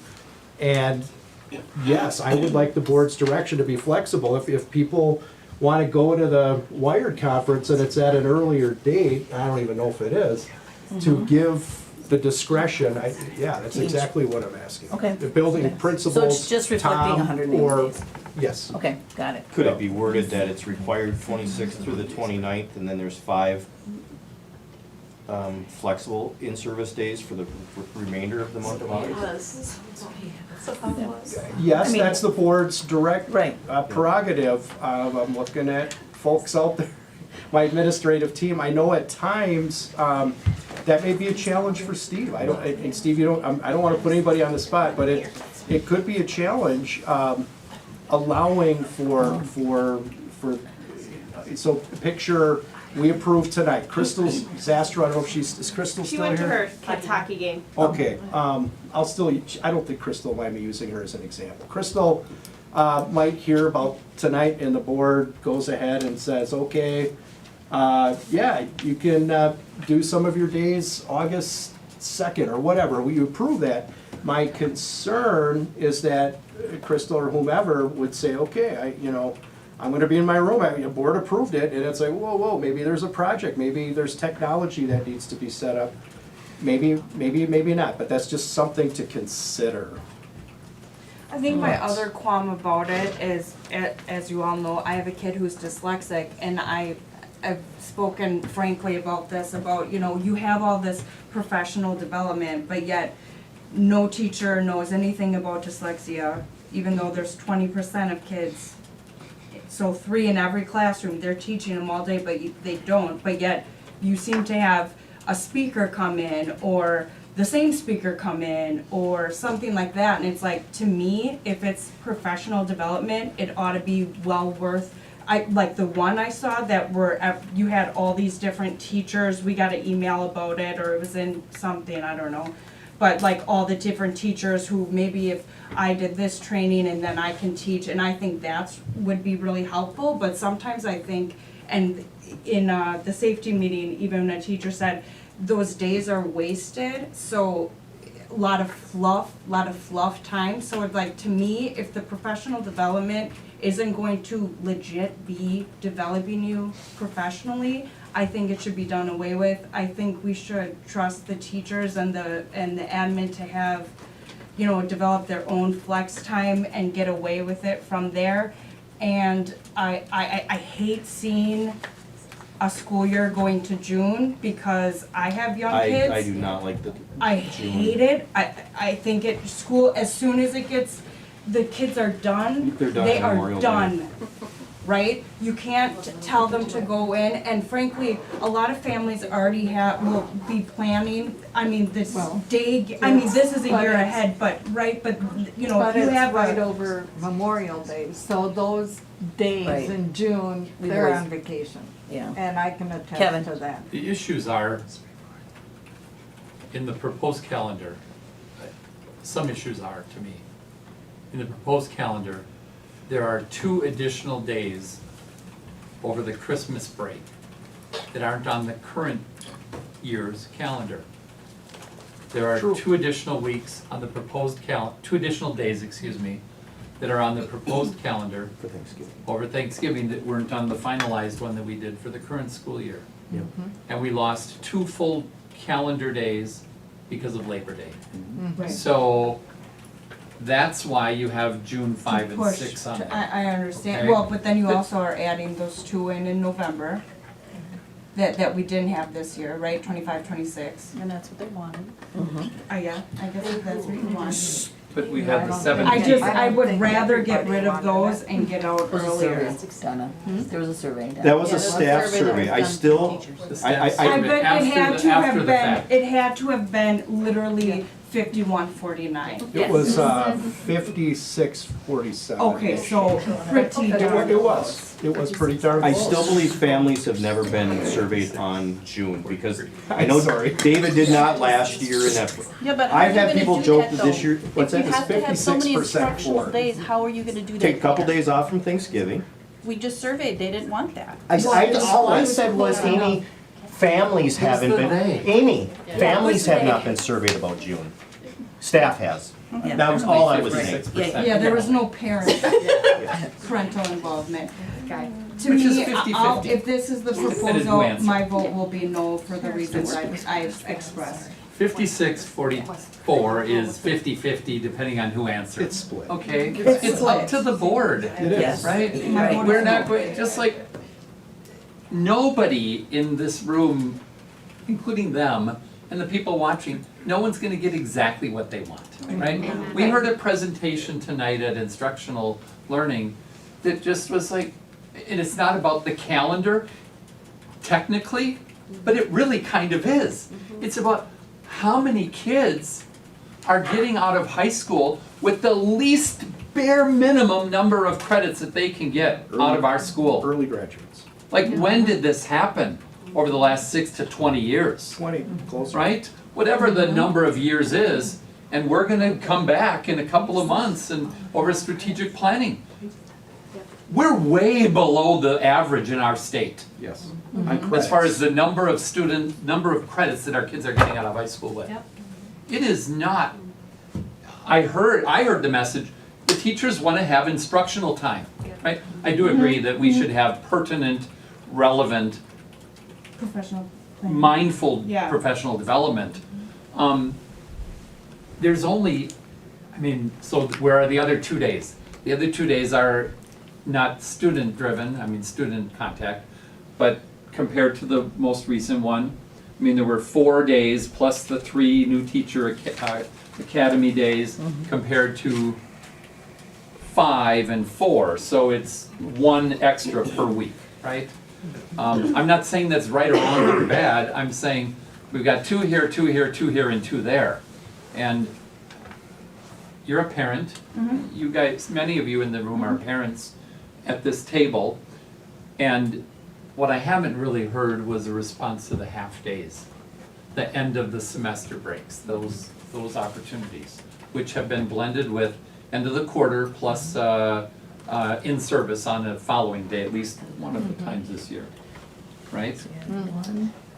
Well, But then we have busing issues, and then we have budgets, and we have all these other things. Or half So it days. all goes together, And half parents days, with right? little ones have childcare issues Right, with the half day. absolutely. Yep. I'd rather say when you're in school, just finish the day, right? But So preference, people. my vote is no. Well, There's no motion? There's no motion. you haven't made a motion. I'll make a motion to not approve. It's not called. I know it's not how it You want me to do is table or postpone? I would like to see it be reworked and for employee to have maybe more feedback, because I'm assuming that most people saw that and in August, and it's like, whoa, it's a very abrupt change to go from 4 to 9. Visually, no matter how you wanna slice it, dice it, whatever, it's off-putting, and I think you probably shook some people. I can see. And I think the best thing would be to maybe try to rework a little bit of that. As far as going into June, I don't like it. Well, Megan, I did this last year, you can make a motion to change it, Yeah. and we can vote too. Yeah, We that's don't what have to happened the put- last 2 years. how- You Yeah. could do anything you We want. can also How do many, that. how many weeks are there between summer school and August?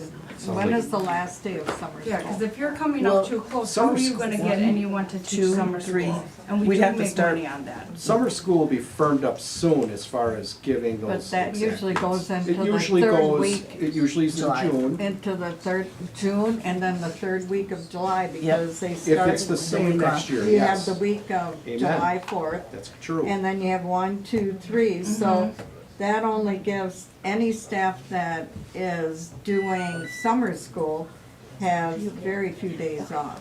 Well, then if they're coming if back in that's where August, summer they have school no is, that's summer. correct, yes. Right. Yes. We've done it, yeah. You know, But they were, there's something always to look at with summer school as well. But like, which, you brought up a good point of Steve too, when will they be ready to get into the classrooms? We wanna take that into consideration as well. Again, this is only reflective, Megan, because the question came up last year with David, that the 190 days weren't reflected on the calendar.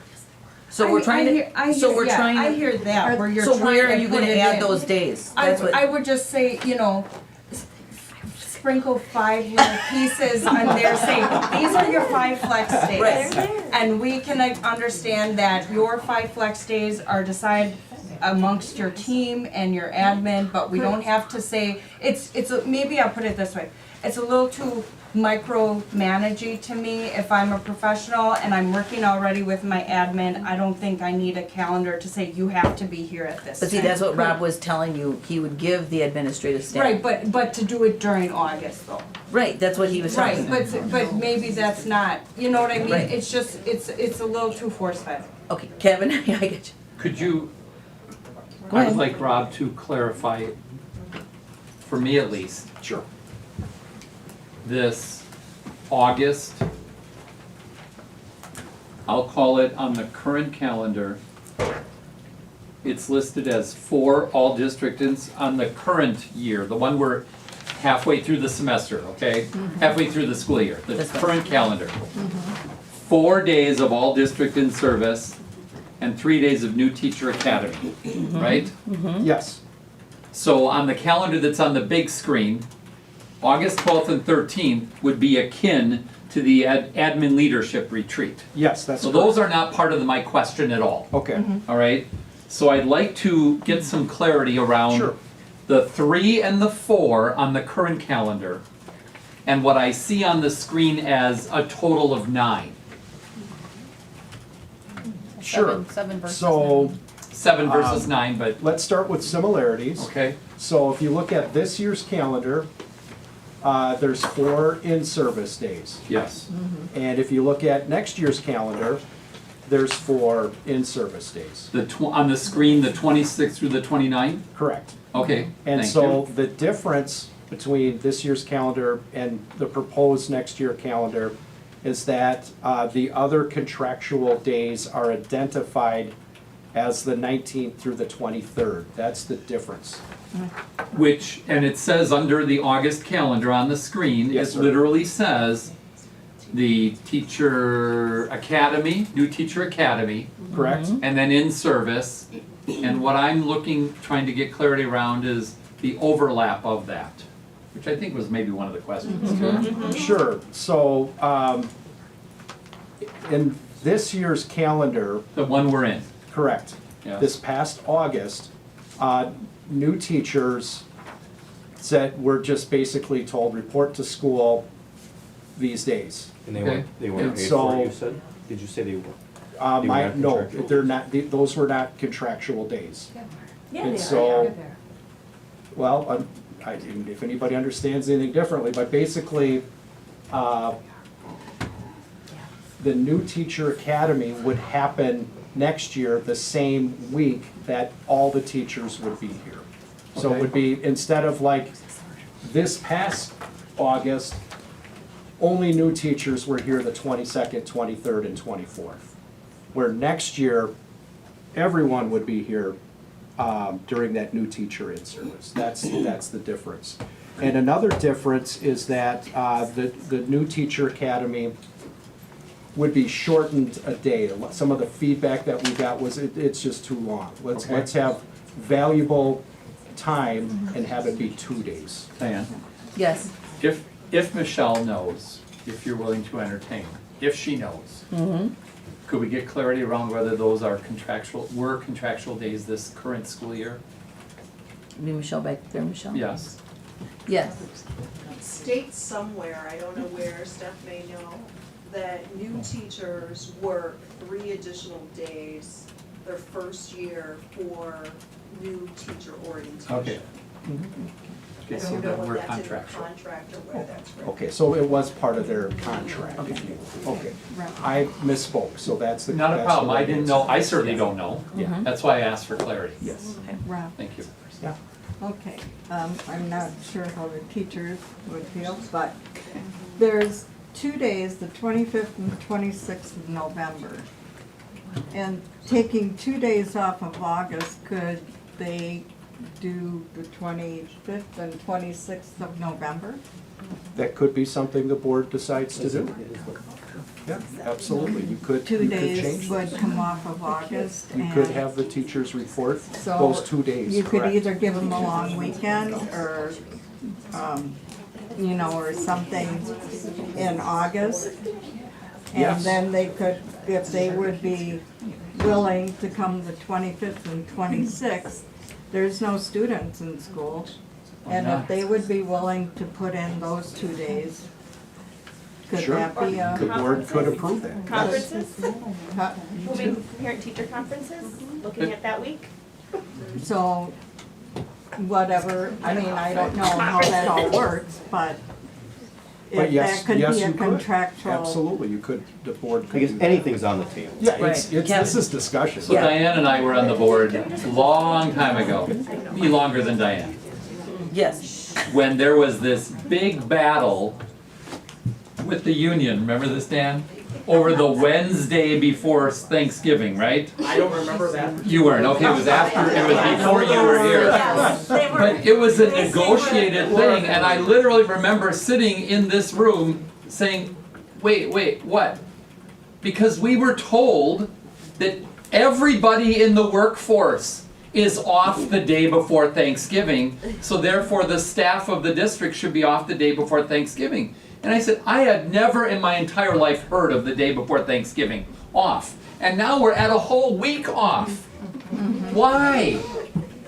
I'm not saying we take away Wednesday, all right? But I think the kids and the staff should be teacher contact on the 25th and 26th. And I would make that as a motion to adjust this calendar as a step to get 2 days back out of June.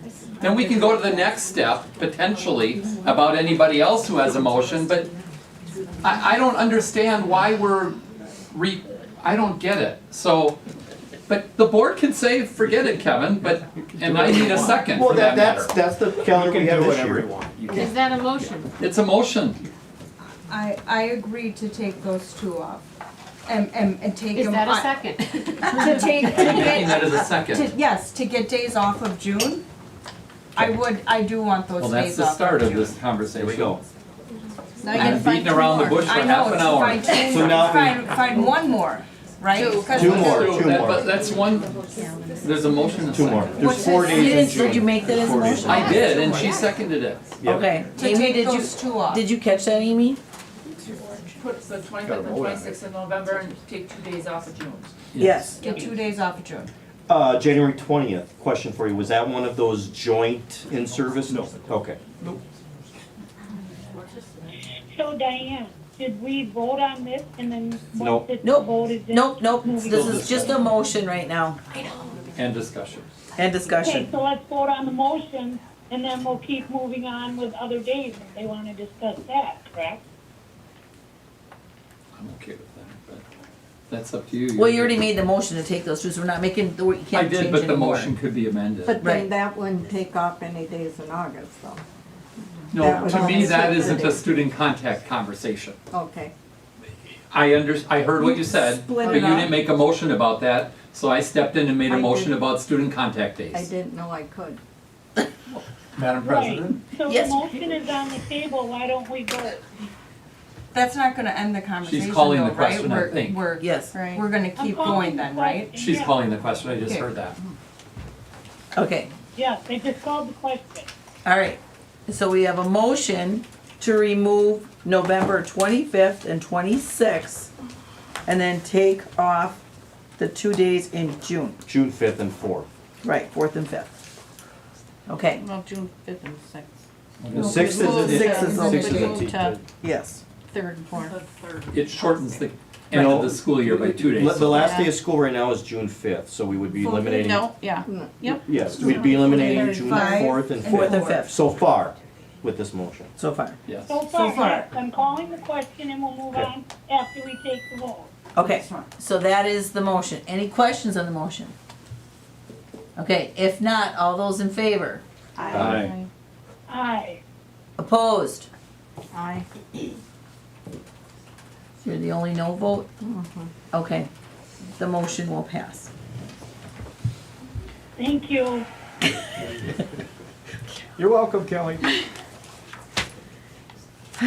Okay, so I gotta write this down. Hold on a second.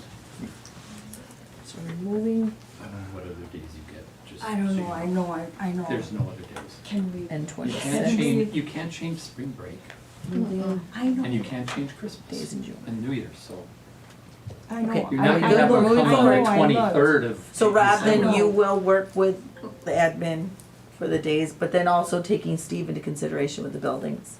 Well, so far, my understanding by the vote, right, we've done one thing so far, right? The November, Amy, could you call it, just so we're all on the same page, right? That's what you're calling for clarification? Yeah, November 25th and 26th are school days. Right. And now the last day of school will be June 3rd. Right, Yep. That's what we've done so far, yes. yes. We can't start before Labor Day? Nope. Which means now we could take 2 days off of August because we've just moved work days for our staff up to 192. Correct. Oh, yeah. Yeah, so 13's off. Can we see August? Like a big Sudoku. Thank you. So which of Could the- we get rid of Monday the 19th and Friday the 23rd? I agree with Friday. You didn't add 2 days. Yeah, Friday. Huh? You just, You took 2 days Oh, off. that's right. yeah, you can't change. 2 days off. What would we do without Amy?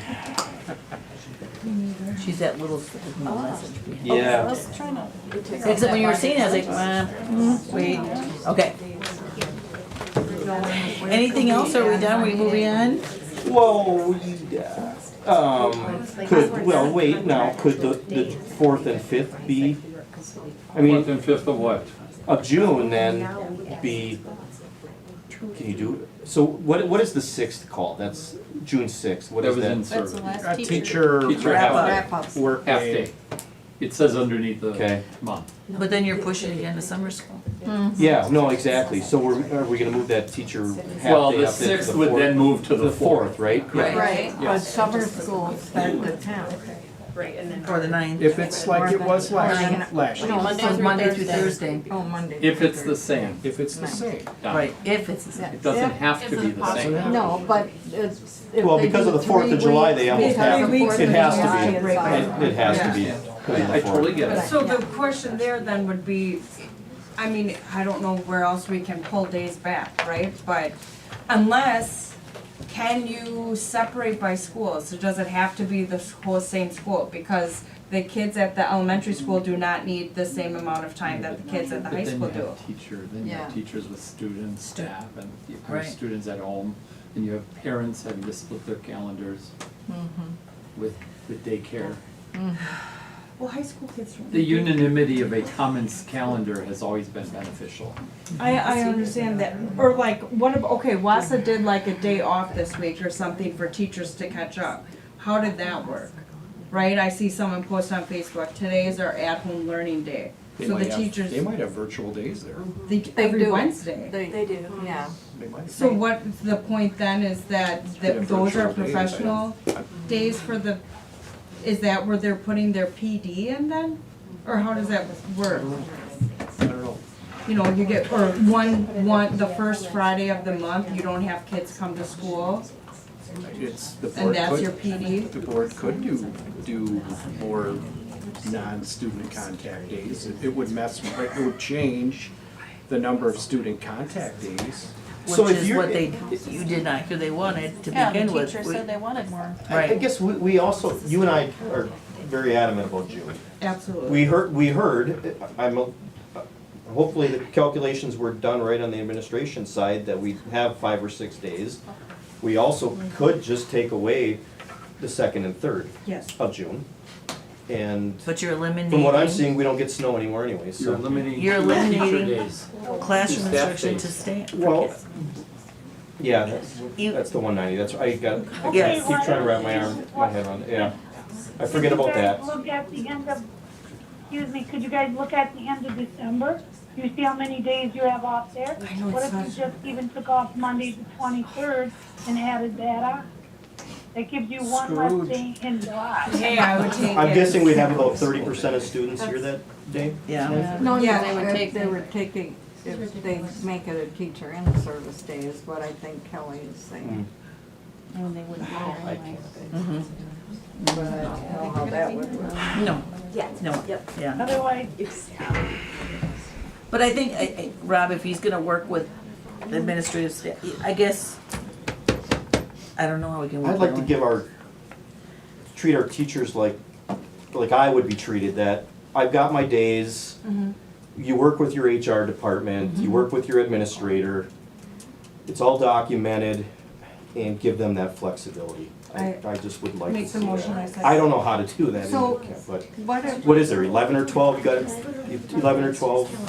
But that's what he was basically saying he was going to do. Yeah, exactly, but. You can give flex days, that's Yes. fine. You could take off, the 19th, you can do whatever you It want. just doesn't look like that up You there, could. you know what I mean? Right. We've got the purple on those days. You could, the 19th through the 23rd, You could say, yeah, flex days.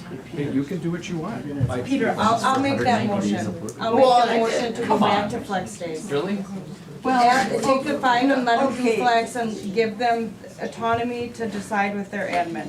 Okay, so for the most part, I think our teachers are pretty good about honoring Our their- teachers are great. They're of God-fearing, honoring honest their people. days, honoring the time that they're supposed to be here. Maybe they don't all come at the same time. Some maybe come in June, some maybe come in July, if they have the opportunity to put in a day here or there. But I think, I mean, people work from home. Yeah, that's what I'm saying. I That's a mean, different if you work work-life from balance. home, you have to be honest about You can, your you time. can and your- certainly have flex days or not. That's absolutely, I you're make the absolutely motion right. to change the 5 days back to flex days, as it was. What days? You know, Yeah. and, The, you know, the days that were flex, put them back inside. if Are they you not- document it and have documentation that they worked on some programs at Right. home, if it's at night or if it's in the morning or whatever, if they can prove that they actually put in days that were, professional development kinds of things. It's my understanding that from the prior year to this year, the changes now, staff or teachers can enter that time into the new, it's not the new frontline, but that is our process now. And I actually am in the process of getting a meeting set up with the frontline representative to learn how to pull those reports so we can say, this person has 60 hours, or this one did 24, we're working on a new report that We can do have pull that software up. that can do that, sure. So, Rob and I just met So- yesterday, and that was Would- something that we're gonna do. Wouldn't that work in flex days? I mean, wouldn't that be part of the flex days then? That would be exactly what, if the board would choose to have flex days, yes, that would be how HR would gather that input and document that input. And then how is it enforced? Well, you have documentation, right? It's the If it comes- documentation and going with what Peter said, giving those teachers that autonomy and that trust. I'm sure, and running those through their own supervisors. There has to be some accountability. It's the same how they're doing it now, right? So were there specific Yes. events How like we're doing planned it on the now. 21st, Yes, correct, 22nd, Megan. 23rd? Yep. Say it again? Were there like specific, so the 19th, 20th, we know there's new teachers in service going on. So between the 19th and the 23rd, were there, what was gonna be expected of teachers that week? What all, you know, are there specific plans developed right now for? No, the plan for the 19th through the 23rd would be for having the administrative team work on identifying and balancing out district needs, building needs, and individual needs. So it would be a balance between, okay, it might be like on the 21st, that's all day teachers can work in their classroom. Okay. It could be, so it would be determined by the administrative team with input from staff, and there's always tension there, no matter what, on what those days are, how many hours are for teacher work time, which is very valuable, and how many hours are available for learning about a new district initiative or 504 plans or other kinds of things. So, Rob, when the teachers have their like 5th grade or 6th grade or 7th grade, you have your teacher days where the grade level gets together and they discuss, you know, their Sure. plan for the year or whatever. Sure. Now, are those documented as work days? For this year, to be clear, which days are you talking about? There are teachers that will meet, like I know in the middle school specifically, the teams get together, not necessarily on those days, but they get together during the summer and they plan their curriculum or they plan like certain things. It usually happens on the flex days. Huh? I know, but she's looking at me. They're not part of the meeting. Yes. No, This okay. is our meeting Okay. that happens to be So- in public. but They get to watch but not participate. Okay, so, I'm sorry. okay, that's okay. I'm Looking sorry. at me and I'm like. So Stephanie, are those meetings that they have, are those documented as work days or not? I have two Or- answers to that. I think there will be some times that there is specific curriculum development for particular, maybe there's a new math program coming up. So there might be days that are strictly paid at curriculum development or the $25 an hour. But yes, I believe they are most likely getting together during those flex days to do team or building or group What initiatives. about even when they set that who's going to be in whose class next Right, year, so- right? The teachers decide, Class that would be a placements, flex day, that would right? be like So that's why right. it should be a flex day, right? 'Cause So you're I- not gonna do that in August. Kevin? So I don't think, my opinion is that we should not actually vote on the final calendar tonight, because I think there's some data that needs to come back to the board, like we did last year in January. But here's my suggestion. And see, I don't know what, Rob, your building administrators and you have had discussions about the importance of 11/1 of 2024, January 20th of 2025, and February 21st of 2025, the only 3 in-service days that are on the calendar as proposed today. To me, I learned some new information tonight about this new software tool that allows people to enter their PD, right? That may or may not require those particular dates.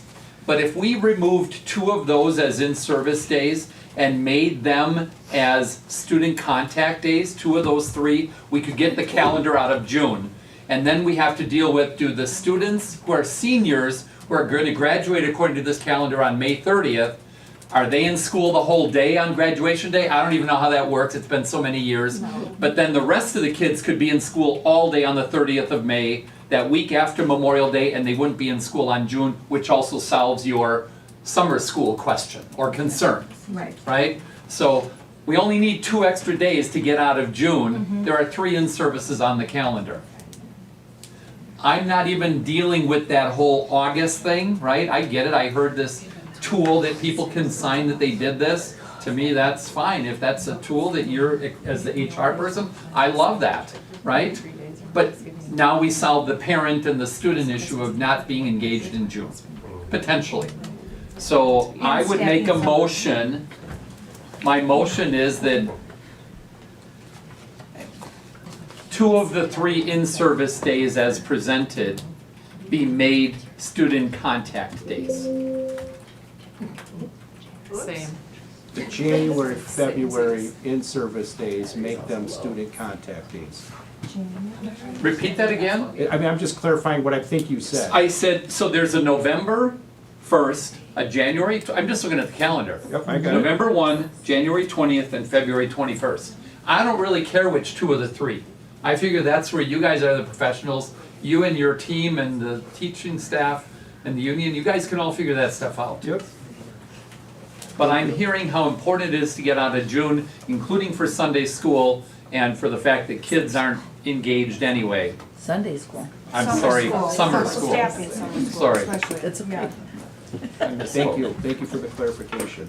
Is there clarification on the flex issue? And if not, I'll just come back with a different calendar and you guys can kick it I around. would make a motion that those. Well, he's got a motion. Oh, I'm gonna okay, second so- Kevin's yeah. motion, Okay, so we have a second by just to, Peter. Sorry.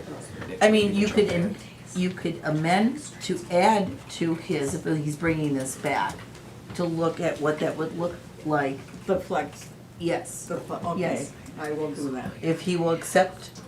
Would you accept that? What's your motion? That. Or your friendly the- amendment? That the August days, the week of the 19th, would be turned back to flex days? No. I'm not opposed to it, but I don't want it as part of this motion. Okay, Okay. all right. Okay, so we have a motion, and we have a second. Who seconded it? I did. Kevin? What do you have, Amy? that you made the motion and Hanson seconded it, that you make 2 of the 3 in-service days student contact days. Okay. Does everybody understand this motion? All right. Maybe Meg and I are the only 2 people in the whole district that don't like school in June. I don't know. I don't know. No, we're I don't definitely think not. we're- Yeah, I don't know. Yeah. But it's about all kids and all families, and that's what you gotta keep in mind. Kids are done in. All right, so all those in favor? Aye. Opposed? Motion will carry. Are you moving on? I'm wondering, I mean, to the flex issue, I want to push the board a little bit on providing direction for that. Or I can just bring back 2 calendars next time. It'll be the same thing. You either have to decide tonight or decide in January. Right, if he's So I'm bringing just it bringing back, it up, then you've that got- if there's clarity on the flex day, and not to push you if you want to think about it, but that still will have to be I think, yeah, discussed, kicked around. like how it's gonna be handled. I think that's fine, if we managed. bring that back. Okay. Well, if there's 190 contract days, that's what there needs to be, demonstration of. The work has to, I mean, just like in any industry, you gotta prove what you did. Okay, so I'm gonna put it. All right. So we got 2 motions. I'm moving on to item 13D. Discussion, review of the state report card performance and the 22-23 report cards. Wonderful. I will be giving that report this evening. I will move along, but if you go, Rob, slow down. I'm okay with that. Okay. I'm okay with that. Okay, so this report was given to the instructional program committee meeting last month, and I'm sharing it with the entire board now. And so we have state report cards, and next slide, state report cards tell one part of our story. They're focused specifically on one test and math and language arts, ELA. And it's one part of our story, it's a snapshot, and it looks at trends over time, and we can utilize this information to do better. Next slide. So the data overview, we're looking at not only state assessments over 3 years, we look at attendance, and we look at graduation rates. Supplemental data doesn't go into the score, but they note enrollment, test participation, and demographics. Information on the report card, next slide, there's a short district, a narrative. There's information about our demographics. There's a score summary. And there's 4 priority areas, roughly divided into equal 25% categories that go into the overall score. Achievement, growth, target incomes, and on track for graduation. What does it mean? Priority area number 1, achievement, looks at all the students and overall how the students are doing on their achievement. On the forward exam at the elementary and middle school, and ACT or pre-ACT at the high school. One small exception, there's a vestigial appendix test, the forward exam at the sophomore level. They still have that technically as a reading social studies test. That may change. It's probably too much information, I apologize. Next slide. So there's different categories: exceeding expectation, significantly exceeding, meeting expectations, meeting few expectations, and fails expectations. The scores don't mean like percent, okay? It's like a sliding scale score where the state looks at all districts and all schools in the state, and they give like different cutoffs. So don't look at this like a percentage of anything. It's not a percentage of anything. It's a score based on a whole bunch of data in those 4 criteria areas pushed together. Here are the 4 priority areas I mentioned. Achievement, next slide. Next slide. Growth. And so growth deals with how students are growing over time. And they compare students with students from around the state. So if you have a student who is a special ed student and low economic student, they would compare that data, that growth, looking at how that student grew compared to that other super group. Next slide. Target group outcomes deals with the priority areas, looking at underserved populations of students and how they compared to students that aren't underdeserved populations, according to the state's definition of what an underserved population is. And the fourth area, on track for graduation, looks at, who's the you can go next slide. Target group, next slide. The target group scoring looks at achievement, it looks at their growth, looks at if the students are in school, and it looks at their overall attendance or if they graduate on time. So that's just a little bit of information about what the report card, the information that's on the report card. Now, going to, and I don't know, Christy, if you have the district report card and the three school report cards, but I'll talk a little bit about the different report cards as well. So the district report card is basically a compilation of all three schools. All three schools either met expectations or exceeded expectations.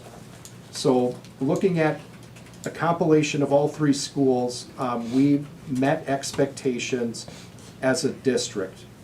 Our overall score this year is lower than last year. This year, we had that overall score of 66.7. Last year, we had 71.8. So just briefly, what are some things that contributed to that decline? Let's take a look. So underachievement, not bad. ELA in the district, we score above the state average. Mathematics, we're way ahead of state average. I mean, it's not even close. It's a huge achievement with our math, and it's above state average with achievement. So even though, so our achievement scores are solid. We can always do better, but that's not an area that brought down our overall district score. Looking at growth, so remember that's looking at how students are growing over a period of 3-year average.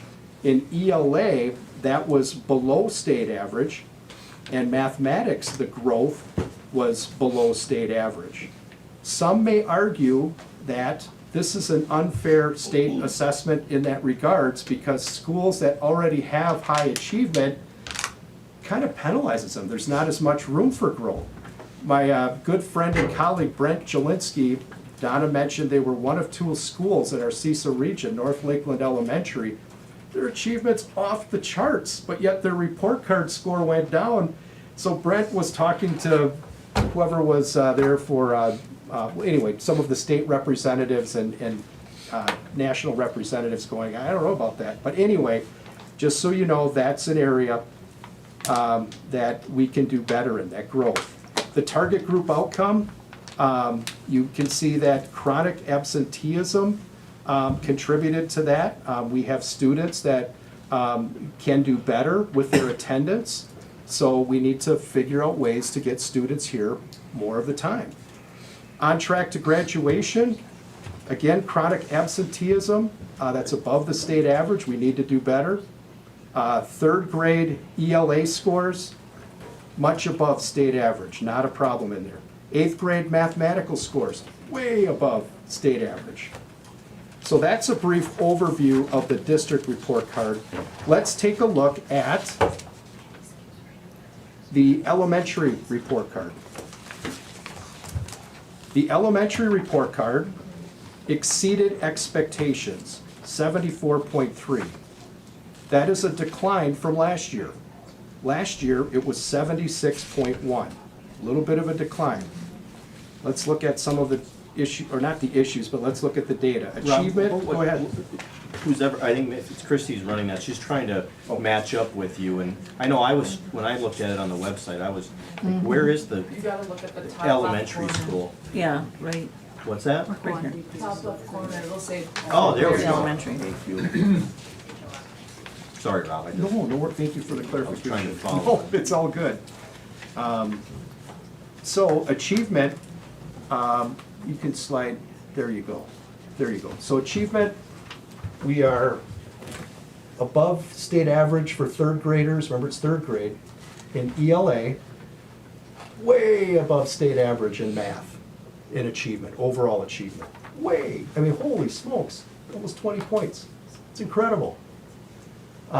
We don't have a growth score or targeted group score because remember, they only test third graders on the forward exam. So they don't have multiple years of data at the elementary level. They gotta test for like several years before they're gonna show trends for those students.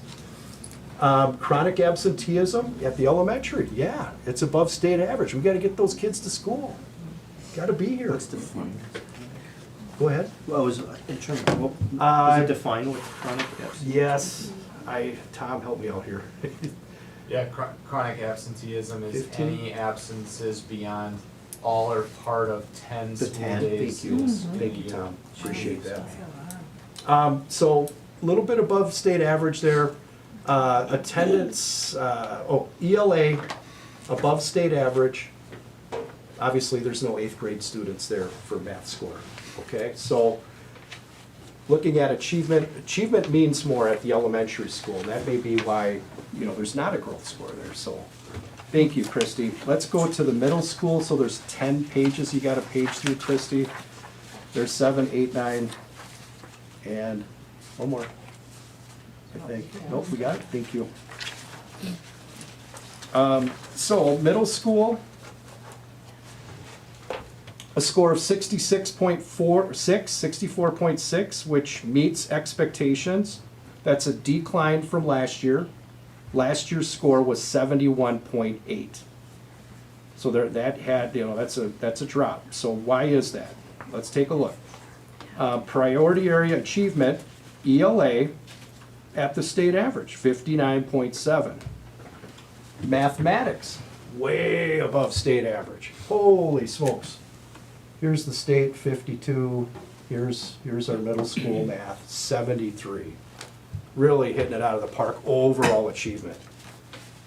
Right? But let's take a look at the growth areas. ELA, that growth area, that's below the state average. Mathematics, the growth is right at state average. If you look at our targeted group, that's the group, lowest 25% of students on the scores. Their absenteeism, that's a problem. Once again, looking at absenteeism here, a little bit below state average. 8th grade math, again, scoring very, very well, or above state average. Kevin, go ahead. So I'm not an expert at these report cards. I've done a lot of reading about this growth section. Okay. And it seems to me that because that is a direct comparison with our students' proficiencies compared to growth of other students statewide. Yes, sir. That because this is a 3-year moving average, so many other districts, their kids weren't in school. Their scores were really low or not even measured. Right. Right? Yes. So of course, it seems to me, of course, now that they're back in school, now that the kids, hence a different set of kids, right? Because it's whatever grade they're in being tested, that they're so much further ahead than they were 3 years ago and 2 years ago, and even last year, that it puts our district in as not great of a light in that particular quadrant. So That makes sense. I would agree with I'm not an expert at this, but that's some of what I've been reading in this area with some of the state's education people. Even though they didn't test 2020? Even though they didn't test, but they weren't in school. and they fell so far behind You mean by And- doing virtual? by doing virtual, or, yes, absolutely. Thank you for So, pointing that out. again, Sure. I would like to see more on that subject. Yes, okay. And how that, see, I think our growth numbers next year are gonna come more in line, and then the following year will be ahead of the rest of the state again. Once we get, because it's 3 years, right? Yes. So 2020, 21, 21, 22 is gonna be out of the Out of the metric. 3-year average, or 3-year metric, sure. Well, Rob, would that look a little different too, technically, being at the 4th grades at the middle school, and they're still considered elementary compared to? How would that, you know what I mean, by pulling out the 4th and putting it in the elementary? This particular report card doesn't distinguish like each grade levels. Right. However, we have the ability to data mine and to clearly identify which students are in the lowest quartile, the lowest 25%, so that we internally can start looking at, okay, where are these growth scores? How did the 4th grade growth compare to the 6th grade growth, and so on? If this, I'm not sure if I'm answering your question. Well, I was just wondering, because some of your buildings in other districts, the 4th graders are in the elementary. So had we not put these 4th grade into the scores, how would the middle school look? That's a wonderful question. We could data mine some of that, I suppose. I'm not blaming that, No, or it could be, yeah. but, Yeah, there's certainly most schools have the 4th right, The other way. and some even 5th grade Right. in the elementary school, and how might that impact overall That scores? building, And right. I don't know the answer, but that's something we can dive into a little bit. So you more. might be able to get additional information. See the box there with the little warning thing? It says to be cautious about Yeah. comparing Yeah. multiple years of data impacted by COVID-19, True. right? Yes. But that's what we're trying to do here. But they also We're getting a presentation, pardon me? moved it down though, didn't they? Well, not as much as you think, from what I understand. Right, so right now, we're making inferences, I and we agree. would have That's to, my point. that's a great clarification. We're making all kinds of inferences, each person in this room is making inferences on why things might be. Know that when we have, through our continuous school improvement process, building level plans, that's where I'm going to be working with our district instructional leadership team and principals to really dig in to the reports and to look at different students and how did they test. Maybe some students, you know, ACT test, you know, most colleges, they don't even, that's not an important test even to get into college. Most employers, I don't know if they go, oh, what does that kid have their ACT before they hire him? They're probably going, is that kid gonna show up on time? Is he polite? Does he got good skills? Do kids even have value? So the state testing thing, you know, I don't know. I'm going off on a soapbox. I'll go back to my report. Inferences, yes, administrative team will make many inferences and then work with the building leadership teams to do better. You know, maybe, you know, we think our power standards are aligned with the tests.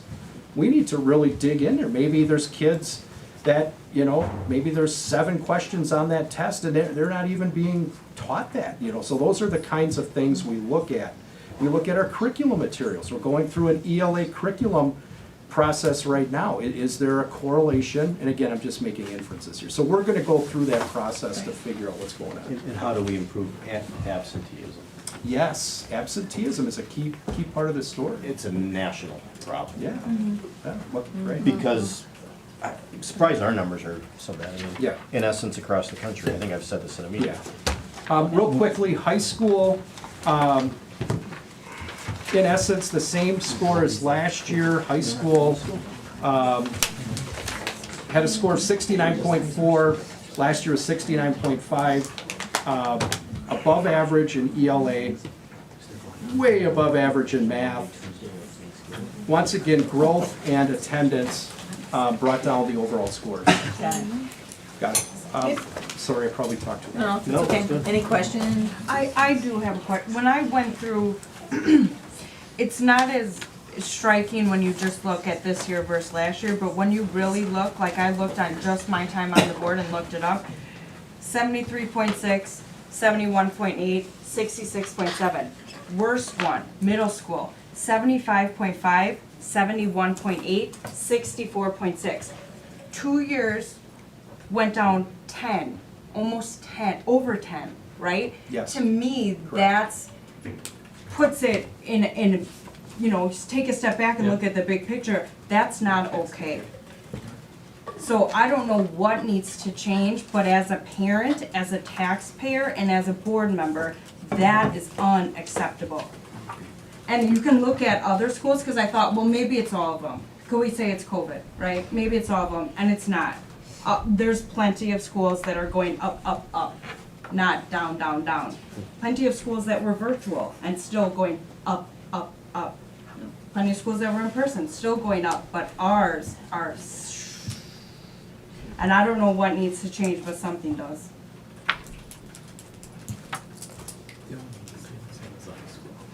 High school was pretty far even on all of them, but middle school, huge plummet, huge.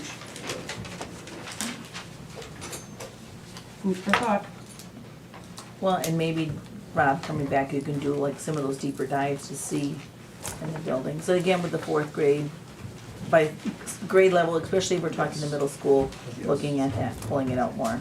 Okay. Megan, was that the last 3 years that you took to compare?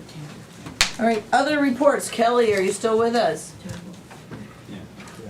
Yes, I'm here. I'll keep it short and sweet. We have the state convention next year. Next year. Oh, it is. Month. Well, it is next year. It is next year. It is, I'm right. Tuesday is the pre-convention, and I think there's like 4 of us signed up, I think, for that, the pre-conference. And then I did get my package of the resolution, so Rob and Kevin, I just took a brief looking at them, and there's some great breakout sessions for walking, so that's all I have. Okay, great, thank you. Donna, CISA. Okay, short and sweet. So the CISA Board of Control was minus 1 person from Rib Lake, and they have now filled that position. So the CISA Board of Control is fully staffed.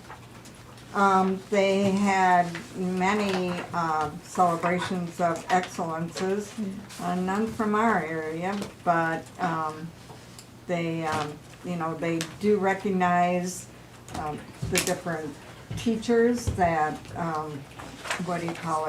that for their Teacher of the Year award, different ones that are working in the teaching program and presenting in different conferences. So DC Everest and Wausau were recognized for the recent joint in-service day on mental health. And other than that, that was about all that they had. Related to awards, Jason Shute, Mosinee Middle School math Right, teacher, but was in- recently so- recognized, just wanted to mention, recently yeah, he was. recognized, and congratulations for his outstanding math teaching Right. and work with our students. So as hopefully district. that'll be on the next minutes, yeah. Okay, thank you. Item 15, future agenda items. So besides safety evaluation coming back in January and the calendar with options, is there anybody else wishing to bring something back? I brought up at our committee meeting in my 4.5 years, I've never heard us talk about employee safety. We have a maintenance staff, near misses, actual injuries, lost work days, safety manual, who's our safety coordinator. Just something that I brought up that I've never, and I don't know in the school world, I haven't researched it. I actually just thought about it as I was prepping for the meeting, but I don't know where we go with it, but. Steph? There is a timeline each year that I haven't done it here, but I've done them in previous districts, so I'll be comfortable it's not even a presentation, but gathering the information this year. I believe by February 2nd, have to gather up this timeline again. We have to have our OSHA log or such ready, and it's based on work comp claims and Great, I such. think we should see that. Yeah, and it's mandated to have it posted throughout your buildings, and I believe it's through April 1st, but I would be happy to present or bring that to the board when it's done and when it's due. And my report would just have those numbers, I don't necessarily have like. Well, we even talked about employee. in some of the trades classes, how they handle safety. I mean, we've got students with all these, moving equipment and, so. Okay, anybody else? Yes, Yes. so we, I believe, once again, forgot to officially bring back to approve the run, hide, fight transition from Alice. So we haven't made that official, and we're supposed to do that. I thought She's saying we don't need to. we don't need to. We did that, remember that was, I sent you that information, you could just go ahead. No, No? no, what I'm saying is the last conversation we had, you said, no, we had to have that official vote. If we don't, that's fine, I'm all. No, it's I a just go. remember- We don't. Yeah, Okay, 'cause then I cool. texted you Okay, right I'm all back. about it then, Okay. all right. I just All right. wanna make sure we're doing it You're the off right the way. list for January, okay. Anybody else? I'll make a motion to go into closed session. Okay, we have a motion by Kevin, is there a second? I second.